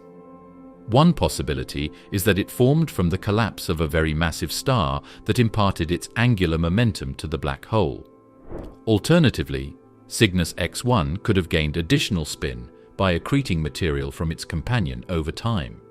Since Cygnus X1's companion star is still relatively young, it offers a rare opportunity to observe a black hole in the early stages of its life in a binary system. Over time, the companion star will continue to lose mass, eventually evolving into a different type of star, or possibly exploding as a supernova. The discovery of M87*, a glimpse into a supermassive monster beyond our galaxy. In April 2019, the world saw the first ever image of a black hole. That black hole was M87*, a supermassive giant sitting at the center of one of the largest known galaxies, Messier 87, some 53 million light-years away. The blurred but iconic image captured by the Event Horizon Telescope, or EHT, was a historic achievement, marking the first time humanity visually confirmed the presence of a black hole's event horizon. M87*, a black hole with a mass of between 3 to 6 billion times that of the Sun, was now within our reach, at least in terms of observation. The galaxy MEM 87 itself is one of the most massive galaxies in the nearby universe, located in the Virgo cluster, a collection of galaxies bound together by gravity. M87 is filled with stars, gas and dust, and at its heart lies M87*. It's a black hole of a scale we rarely see, a true supermassive black hole whose influence stretches far across its galaxy. The black hole's mass is so enormous that it alters the orbits of stars millions of times farther out, essentially controlling the gravitational structure of the entire galaxy. The Event Horizon Telescope is not a single telescope, but rather a global network of radio telescopes spread across the planet. These telescopes, located at sites like Hawaii, Mexico, Antarctica, and Spain, combine their observations through a technique known as Very Long Baseline Interferometry, or VLBI. By linking up telescopes across Earth, scientists effectively created a planet-sized telescope capable of capturing details at an unprecedented level of precision. Each telescope in the network collects radio waves emitted by M87*, gathering data across vast distances to build a detailed picture. The black hole's incredible distance from Earth would make it seem nearly impossible to observe in such detail, but VLBI allowed scientists to achieve the necessary resolution. This process required algorithms that could fill in gaps in data, essentially reconstructing the final image from incomplete signals. The resulting image of M87* wasn't sharp in the way we might expect from a photograph. Instead, it was a hazy, glowing ring encircling a dark core. This dark center is the shadow of the black hole, the spot where gravity is so strong that even light cannot escape. The glowing ring is created by gas and dust heated to extreme temperatures as they swirl around the black hole, close to the event horizon. It's here, on this edge, that light is bent by gravitational forces so intense that it creates a ring-like appearance. General relativity predicted the shape and structure of the event horizon's shadow, and the actual image of M87* aligned remarkably well with these predictions. The dark center, surrounded by the ring of light, fit the theoretical models almost precisely. For physicists, this was a significant moment, an observational confirmation that general relativity still held up, even in the most extreme environments we can imagine.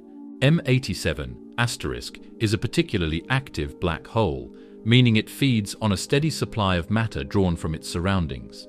The swirling gas and dust around M87* emit massive amounts of energy, and some of this material is funneled into jets that shoot out from the poles of the black hole. The jets from M87* are among the most powerful known, capable of shaping the surrounding galaxy by blasting material outward, influencing star formation, and altering the distribution of gas within M87 itself. The material around M87* doesn't just spin in random directions. It forms an accretion disk that is closely aligned with the direction of the jets.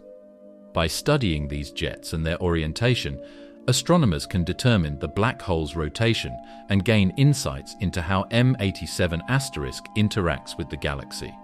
The fact that M87* produces jets at all suggests it's a rapidly spinning black hole, as the rotation of the black hole's magnetic field likely plays a role in driving the jets. The EHT project involved hundreds of scientists, engineers, and institutions from around the world, each contributing expertise, resources, and time. It took years to coordinate the telescopes, process the data, and reconstruct the image. In fact, the amount of data collected by the EHT was so vast that it couldn't be transmitted digitally. Instead, hard drives were flown across the world to be analyzed. A black hole consuming its own galaxy, the tail of NGC 4889. In the distant Coma cluster lies a massive elliptical galaxy named NGC 4889, home to one of the largest black holes known to astronomers. This supermassive black hole, hidden within the center of NGC 4889, has a mass estimated to be around 21 billion times that of the Sun, about 3 to 6 times larger than the humongous M87*. That's about 5,200 times the mass of the black hole at the center of our own Milky Way. NGC 4889 is a giant elliptical galaxy, meaning it doesn't have the spiral arms or disc-shaped structure seen in galaxies like the Milky Way. Instead, it appears as a smooth, rounded mass of stars and interstellar material. The presence of this colossal black hole has likely contributed to this shape, as well as to the sparse and relatively uniform distribution of stars throughout the galaxy. Massive black holes, especially those of this size, often play a major role in determining the form of their host galaxies, and NGC 4889's black hole is no exception. At the heart of NGC 4889, the black hole has an enormous gravitational sphere of influence. Stars that pass close to this central region have their orbits altered or even disrupted entirely. For any material that ventures too close, there's a point of no return. Once it crosses the event horizon, it's pulled inward with no chance of escape. As a result, the core of NGC 4889 is a dynamic and intense place, where the central black hole exerts constant pressure on its surroundings. Over time, this relentless gravitational force has stripped the central regions of NGC 4889 of much of their star-forming gas. Gas clouds that drift near the black hole can be trapped by its pull, where they become part of an accretion disk. As the gas compresses and heats up, it releases an enormous amount of energy, often in the form of powerful jets that shoot out from the galaxy's center. Normally, a galaxy's star formation is fueled by cool gas, which condenses into dense clouds where new stars are born. But in NGC 4889, the central black hole has heated and expelled much of this gas, disrupting the conditions necessary for star formation. The powerful jets and radiation emitted by the black hole's accretion disk have driven gas away from the galaxy's core, creating an environment where new stars struggle to form. The galaxy's current population of stars is likely very old, having formed billions of years ago when conditions were different. Since then, the galaxy has become a place of relative quiet, with little new star formation to replenish its aging stellar population. During an earlier era, likely several billion years ago, this black hole could have been a quasar. Quasars are among the brightest objects in the universe, and if NGC 4889's black hole was once a quasar, it would have emitted such powerful radiation that it would have shaped not only the structure of its own galaxy, but also potentially impacted nearby galaxies in the Coma cluster. Over time, however, the black hole's activity may have slowed as it exhausted the available gas supply, settling into a quieter phase where it no longer shines as brightly. Without enough cool gas to fuel new star formation, NGC 4889 has evolved into a galaxy where old stars dominate, forming a stable but inactive stellar population. In this way, the black hole's hunger for material has shaped the very nature of the galaxy, creating a sort of cosmic desert where new stars rarely emerge. One intriguing question that astronomers are still investigating is whether NGC 4889's black hole is still growing. Although it's no longer as active as it might have been during its quasar phase, there's a possibility that the black hole continues to draw in small amounts of gas and other material. As it does, it may release occasional bursts of energy. These sporadic emissions could reveal clues about the black hole's current state, providing a glimpse into the mechanisms that drive its activity. Quantum entanglement at the event horizon, a new frontier of study. Quantum entanglement is a fascinating property in quantum mechanics, where two particles become so deeply connected that the state of one instantly affects the state of the other, no matter how far apart they are. This connection is so immediate that it appears to happen faster than the speed of light, something Einstein famously called spooky action at a distance. Entanglement is one of the core principles of quantum mechanics. When applied to black holes, entanglement presents both exciting possibilities and challenges, particularly when it comes to what happens to information near the event horizon. One of the great puzzles in black hole physics is what happens to information that falls into a black hole. In the world of quantum mechanics, information about particles, such as their spin, charge, and other properties, can't simply disappear. But according to general relativity, anything that crosses the event horizon should vanish, consumed by the black hole and lost forever. This apparent contradiction between quantum mechanics and relativity has led to what's known as the information paradox. Many physicists believe that understanding quantum entanglement around the event horizon might provide clues to resolving this paradox. One idea is that particles that approach the event horizon become entangled with particles on the other side, creating a sort of quantum bridge between the inside and outside of the black hole. This entanglement could, in theory, preserve information even if it crosses the event horizon. In this scenario, the event horizon would act almost like a hologram, storing a faint shadow of all the information that has ever fallen into the black hole. A much debated theory known as the firewall paradox emerged in recent years, challenging the conventional view of black holes as smooth, calm boundaries in space. According to this paradox, if information is truly preserved at the event horizon through entanglement, it could lead to a buildup of energy at this boundary. This energy, in turn, might create a firewall, a searing wall of radiation that would destroy anything approaching the event horizon. For decades, scientists believed that an object would be able to cross the event horizon without any dramatic change in its experience, following the logic of general relativity.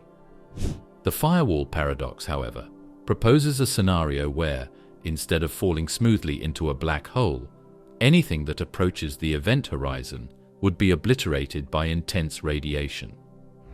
This idea has sparked intense debate among physicists, with some arguing that such a barrier conflicts with other well-established principles of physics. If firewalls exist, they would violate what is known as the equivalence principle, a cornerstone of Einstein's theory of general relativity, which states that free-falling observers should not experience any strange effects at the event horizon. Yet, if firewalls do not exist, then how does quantum information escape, being destroyed inside the black hole? Research in quantum mechanics suggests that entanglement at the event horizon could allow for a form of information leakage, where the properties of particles that fall into the black hole remain entangled with particles outside it. This idea leans on what physicists call monogamy of entanglement, which states that particles cannot be maximally entangled with more than one other particle at the same time. When applied to black holes, this concept implies that if a particle outside the event horizon is entangled with the particle that has fallen in, this connection might break previous entanglements, releasing information in a subtle and indirect way. Through this mechanism, the information that enters a black hole might not be entirely lost, but could instead slowly radiate back into the universe, spread out over time through particles that escape the black hole's pull. Physicists are exploring how to test these theories, using the tools of quantum mechanics and general relativity. But the extreme environments near black holes make direct observation difficult. Despite these challenges, advances in quantum physics are helping researchers develop theoretical frameworks to understand entanglement at the event horizon. Experiments in quantum information science, such as those that manipulate entangled particles in the lab, are providing insights that scientists hope to apply to the study of black holes. By understanding how entanglement works in controlled settings, they aim to gain a better understanding of how entanglement might behave under the intense gravitational forces around black holes. Some physicists speculate that entangled particles on opposite sides of a black hole's event horizon could create a type of microscopic wormhole, linking distant points in spacetime. This idea, known as ER=EPR, combines concepts from Einstein and physicist Nathan Rosen's work on wormholes, aka ER, with Einstein, Podolsky, and Rosen's work on quantum entanglement, aka EPR. While this theory is highly speculative, it opens up the possibility that entanglement might play a role in shaping the structure of space-time itself, especially in the regions surrounding black holes. The phenomenon is incredibly complex, involving calculations that stretch the limits of our most advanced physics models. Some scientists speculate that fully understanding entanglement around black holes could require a new form of mathematics, or even a new approach to physics altogether. The mathematical tools we currently have were developed to describe worlds that follow consistent rules and predictable patterns, but black holes defy many of these conventions. The singularity problem. Do black holes really have infinite density? The common understanding, based on Einstein's theory of general relativity, suggests that a singularity forms a place of infinite density, where all the matter that has fallen into the black hole is squeezed into a point of zero volume. At first glance, this might sound straightforward. Gravity crushes everything down to an unimaginable degree, creating a place where mass and density spike to values that reach infinity. But infinite density is a concept that doesn't quite fit with how we understand physics. It leaves us with a challenging puzzle. Is it possible that black holes really have infinite density? Or is something else happening deep within? In a conventional sense, physics deals with measurable quantities and defined limits, and infinity isn't a number or value that physicists work with comfortably. When we speak about the infinite density at the singularity, it's often more a reflection of the limitations of our current theories than of what's actually there. The mathematics of general relativity breaks down when it tries to describe what's happening inside a black hole. It can't handle the intense gravitational field or the compression of matter beyond a certain point. So instead of providing a clear answer, the equations of relativity leave us with this notion of an infinitely small, infinitely dense point at the core of a black hole, which is known as the singularity. The concept of a singularity has always been a thorny issue for physicists, largely because it highlights a conflict between general relativity and quantum mechanics.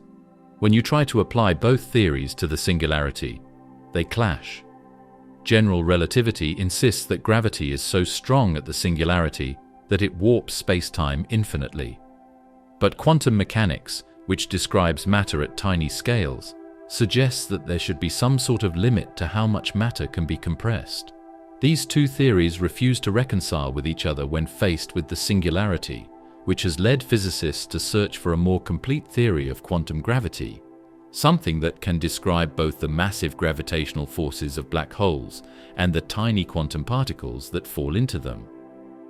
Several ideas have been proposed to address this singularity problem, with the goal of explaining what happens inside black holes without resorting to infinity.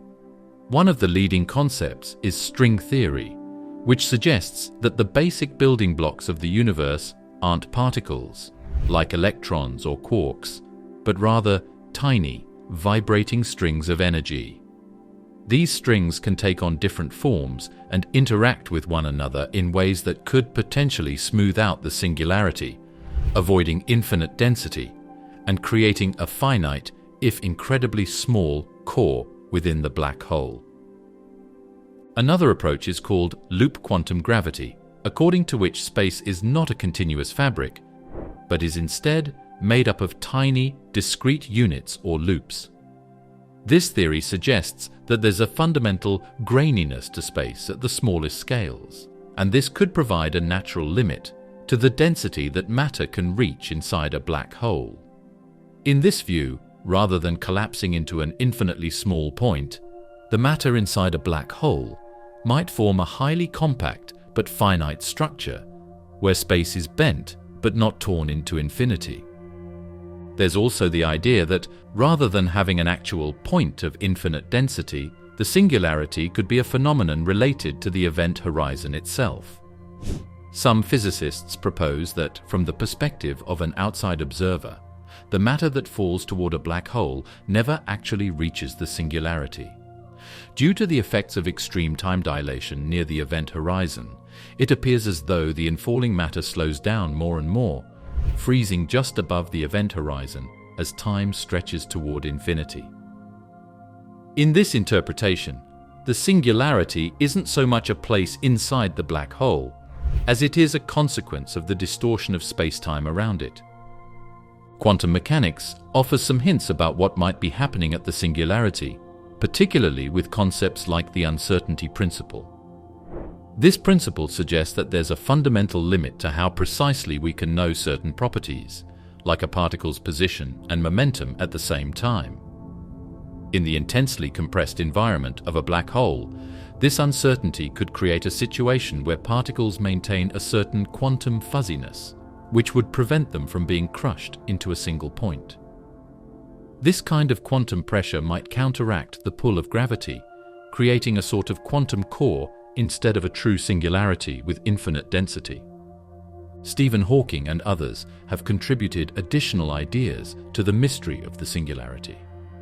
Hawking proposed that black holes aren't completely black, but instead emit Hawking radiation, a faint glow of particles that gradually reduces the black hole's mass over time. If black holes can slowly evaporate and lose mass, it raises questions about what would happen to the singularity as the black hole shrinks. Some theories suggest that, as the black hole loses mass, the intense gravitational forces would decrease, possibly revealing a finite structure at the center rather than a singularity. In this scenario, the black hole might eventually evaporate entirely, leaving behind only a tiny remnant, but one that doesn't have infinite density. Some propose that instead of crushing matter down to a point of infinite density, the intense gravitational forces inside a black hole might create a passage to another universe or a new region of space. This idea, often called a white hole, suggests that black holes could act as portals, with matter entering through the black hole and emerging somewhere else. Holographic black holes, a new theory that changes everything we know. The holographic black hole idea posits, what if black holes could store information in a way that resembles a hologram? This idea doesn't refer to holograms like the ones used in entertainment, but rather a mathematical description in which three-dimensional information is represented on a two-dimensional surface. The theory suggests that a black hole's event horizon might contain everything we need to know about what's inside, much like how a hologram on a credit card contains information about a three-dimensional image on its flat surface. One possible solution to the information paradox of black holes came from the development of the holographic principle, introduced by physicists Gerard Hooft and Leonard Susskind. They suggested that perhaps all the information that falls into a black hole doesn't disappear inside it, but rather gets encoded on the event horizon itself. According to this theory, the black hole's surface would contain all the details about everything that has ever fallen into it. To visualize the holographic principle, it helps to imagine an ordinary hologram, where the depth and details of a three-dimensional image are stored on a flat, two-dimensional surface. In the case of a black hole, imagine that the data about the three-dimensional matter falling into it could be represented entirely on the two-dimensional event horizon. This means that even though matter vanishes from view once it crosses the event horizon, the black hole's surface could retain an imprint of that matter in a way that we don't yet fully understand, reducing the need for a mysterious internal process that could potentially destroy the information. If the holographic principle applies to black holes, it might also apply to the entire universe, suggesting that the three-dimensional reality we experience could be a kind of hologram, with its fundamental properties encoded on a two-dimensional surface at the boundaries of the universe. This holographic universe theory is a bold idea, but it's one that physicists are still investigating and debating. One way scientists have tried to test the holographic principle is by studying the thermodynamics of black holes, particularly through something known as black hole entropy. Entropy, in physics, is a measure of the disorder or information content of a system. Jacob Bekenstein, a physicist who studied black hole thermodynamics, theorized that the entropy of a black hole was proportional to the surface area of its event horizon. This was surprising because entropy usually depends on the volume of a system. But if black holes store information on their surfaces, it makes sense that their entropy would depend on surface area instead. For those who study quantum mechanics, the holographic principle offers a bridge between relativity and quantum theory. The holographic principle suggests that if space itself has a kind of holographic encoding, then gravity could be explained in terms of quantum information. This is a significant step toward reconciling the two theories, possibly leading to a theory of everything. Scientists have explored these concepts using mathematical frameworks such as string theory. In string theory, a hypothetical anti-de Sitter space might resemble the interior of a black hole, and a quantum theory on its boundary would fully describe everything within it. This has led to a groundbreaking idea known as the anti-de Sitter conformal field theory correspondence, frequently abbreviated as ADS-CFT, which proposes that certain gravitational systems could be described entirely by quantum mechanics on their boundaries. Although highly abstract, this correspondence provides a model that closely resembles the concept of a holographic black hole, giving physicists a way to test aspects of the holographic principle in a controlled theoretical setting. While experiments to directly observe holographic black holes are challenging, researchers have developed advanced computer simulations to model how black holes could store information on their event horizons. These simulations use the latest understanding of quantum field theory to explore how particles behave near a black hole's edge. Through these simulations, scientists hope to better understand the encoding process that might preserve information in a way similar to a hologram. If holographic black holes are indeed real, they may solve the information paradox and provide a new perspective on how information behaves in extreme environments. Instead of thinking of black holes as objects that destroy information, we would view them as unique structures that transform information, compressing it into a flat record on their surfaces. This perspective could also inspire new ways of thinking about data storage and computing, where information is preserved in a minimal, compact form, yet retains all the complexity of the original data. The idea that black holes could act as cosmic holograms suggests that what we see as a void or collapse is actually a profound transformation process. This shift in thinking could have profound implications for our understanding of entropy, quantum information, and even the fundamental structure of the universe.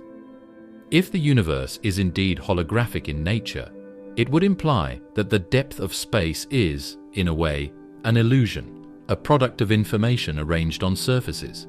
If space and depth are just expressions of information, what does it mean to live in a three-dimensional universe? Interstellar travel and black holes, science fiction, or future reality? Could black holes serve as cosmic gateways to distant regions of the universe, or perhaps even as shortcuts through space and time? Or could their immense gravitational forces act like a slingshot, giving a spacecraft the speed it would need to explore stars and galaxies far beyond our reach? The most straightforward way that black holes could contribute to interstellar travel is through their powerful gravitational pull, which could theoretically be used as a gravitational slingshot. In space exploration, gravitational slingshots already work with planets. When a spacecraft passes close to a planet, it can pick up speed by using the planet's gravity, allowing it to conserve fuel while reaching greater speeds. The gravity of massive bodies pulls the spacecraft into a tighter orbit, and as it exits the orbit, it escapes with greater speed. Black holes are vastly more massive than planets, meaning the slingshot effect would be correspondingly powerful. A ship that passed close to a black hole might achieve astonishing speeds, even approaching a significant fraction of the speed of light. Yet, while gravitational slingshots around planets are relatively safe, black holes come with inherent and extreme dangers. A black hole's gravitational field is so intense that anything crossing the event horizon is lost forever. For a spacecraft to use a black hole as a slingshot, it would have to pass incredibly close without getting pulled inside. A miscalculation by even a fraction of a degree could result in the craft spiraling toward the event horizon.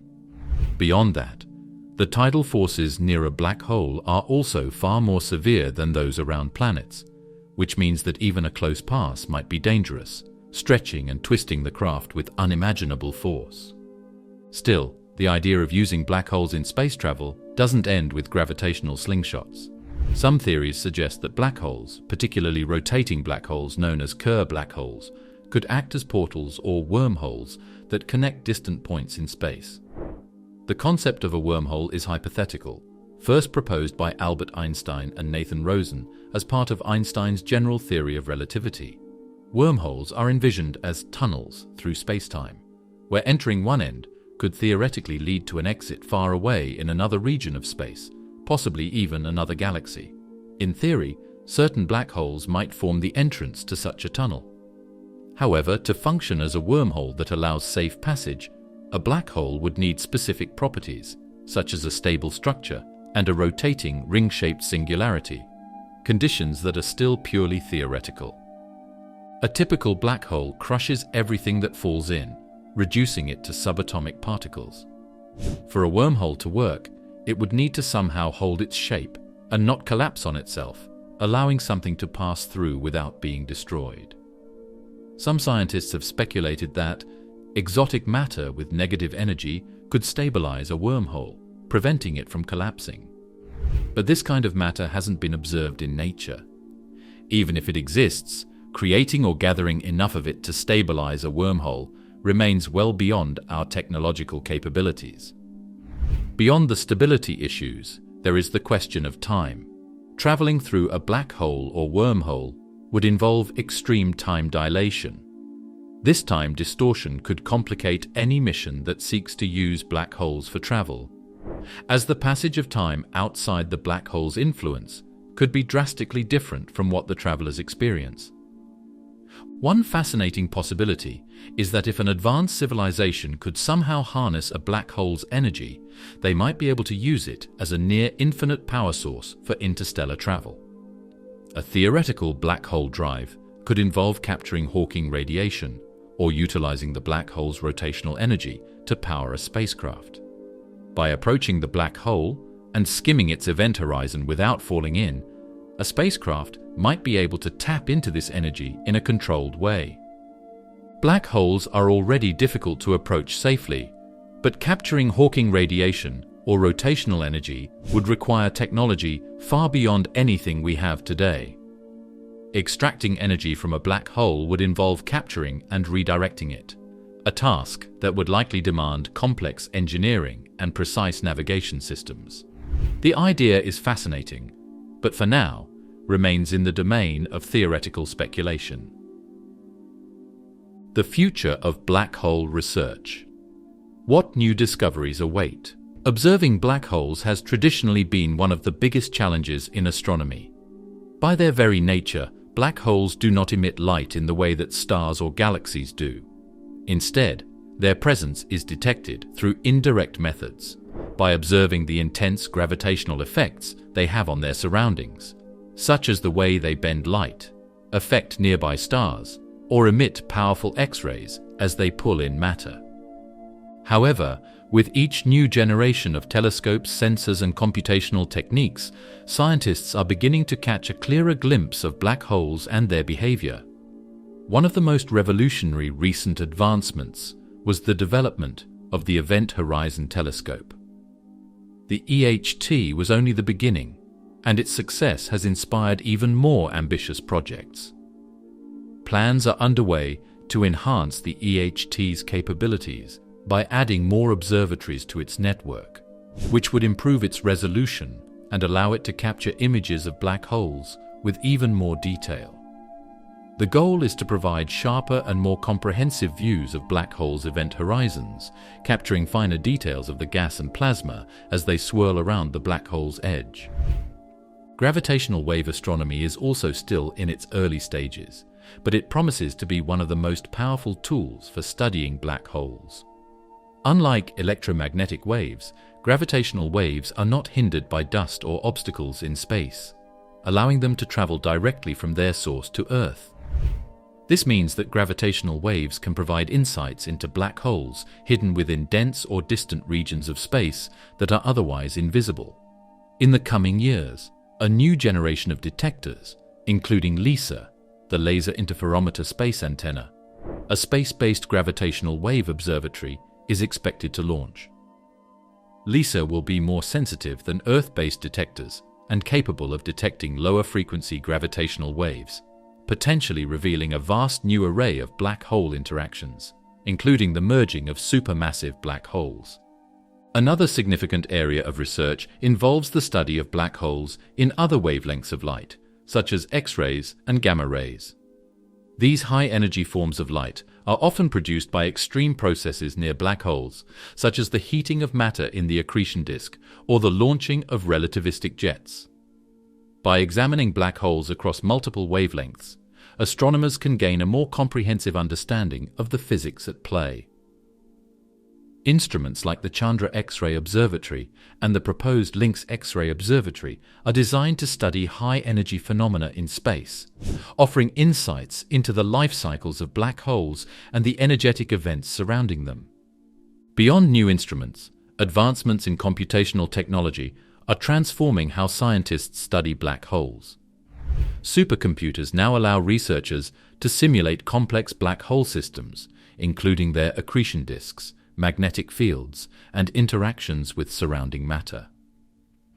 These simulations are crucial for interpreting observational data, as they provide a model for how black holes are expected to behave under various conditions. Simulations have helped scientists understand how black hole jets are formed and what causes their intense emissions. With the continued growth of artificial intelligence and machine learning, researchers are also developing new algorithms to sift through the enormous amounts of data generated by observatories, making it easier to detect faint signals from black holes or identify patterns that might otherwise go unnoticed. A major focus of future black hole research is to gain a deeper understanding of how black holes grow and evolve over time. Black holes start small, but some grow to enormous sizes. This growth process is not well understood, especially for the supermassive black holes found at the centers of galaxies. One question that scientists hope to answer is whether these black holes formed directly as massive objects in the early universe, or whether they grew over billions of years by accreting matter and merging with other black holes. The James Webb Space Telescope and other next-generation telescopes will enable astronomers to peer back to earlier periods of the universe, potentially capturing images of the earliest black holes and shedding light on how they formed and evolved. In the coming decades, new observations and experimental evidence may provide the answers that our theories are looking for.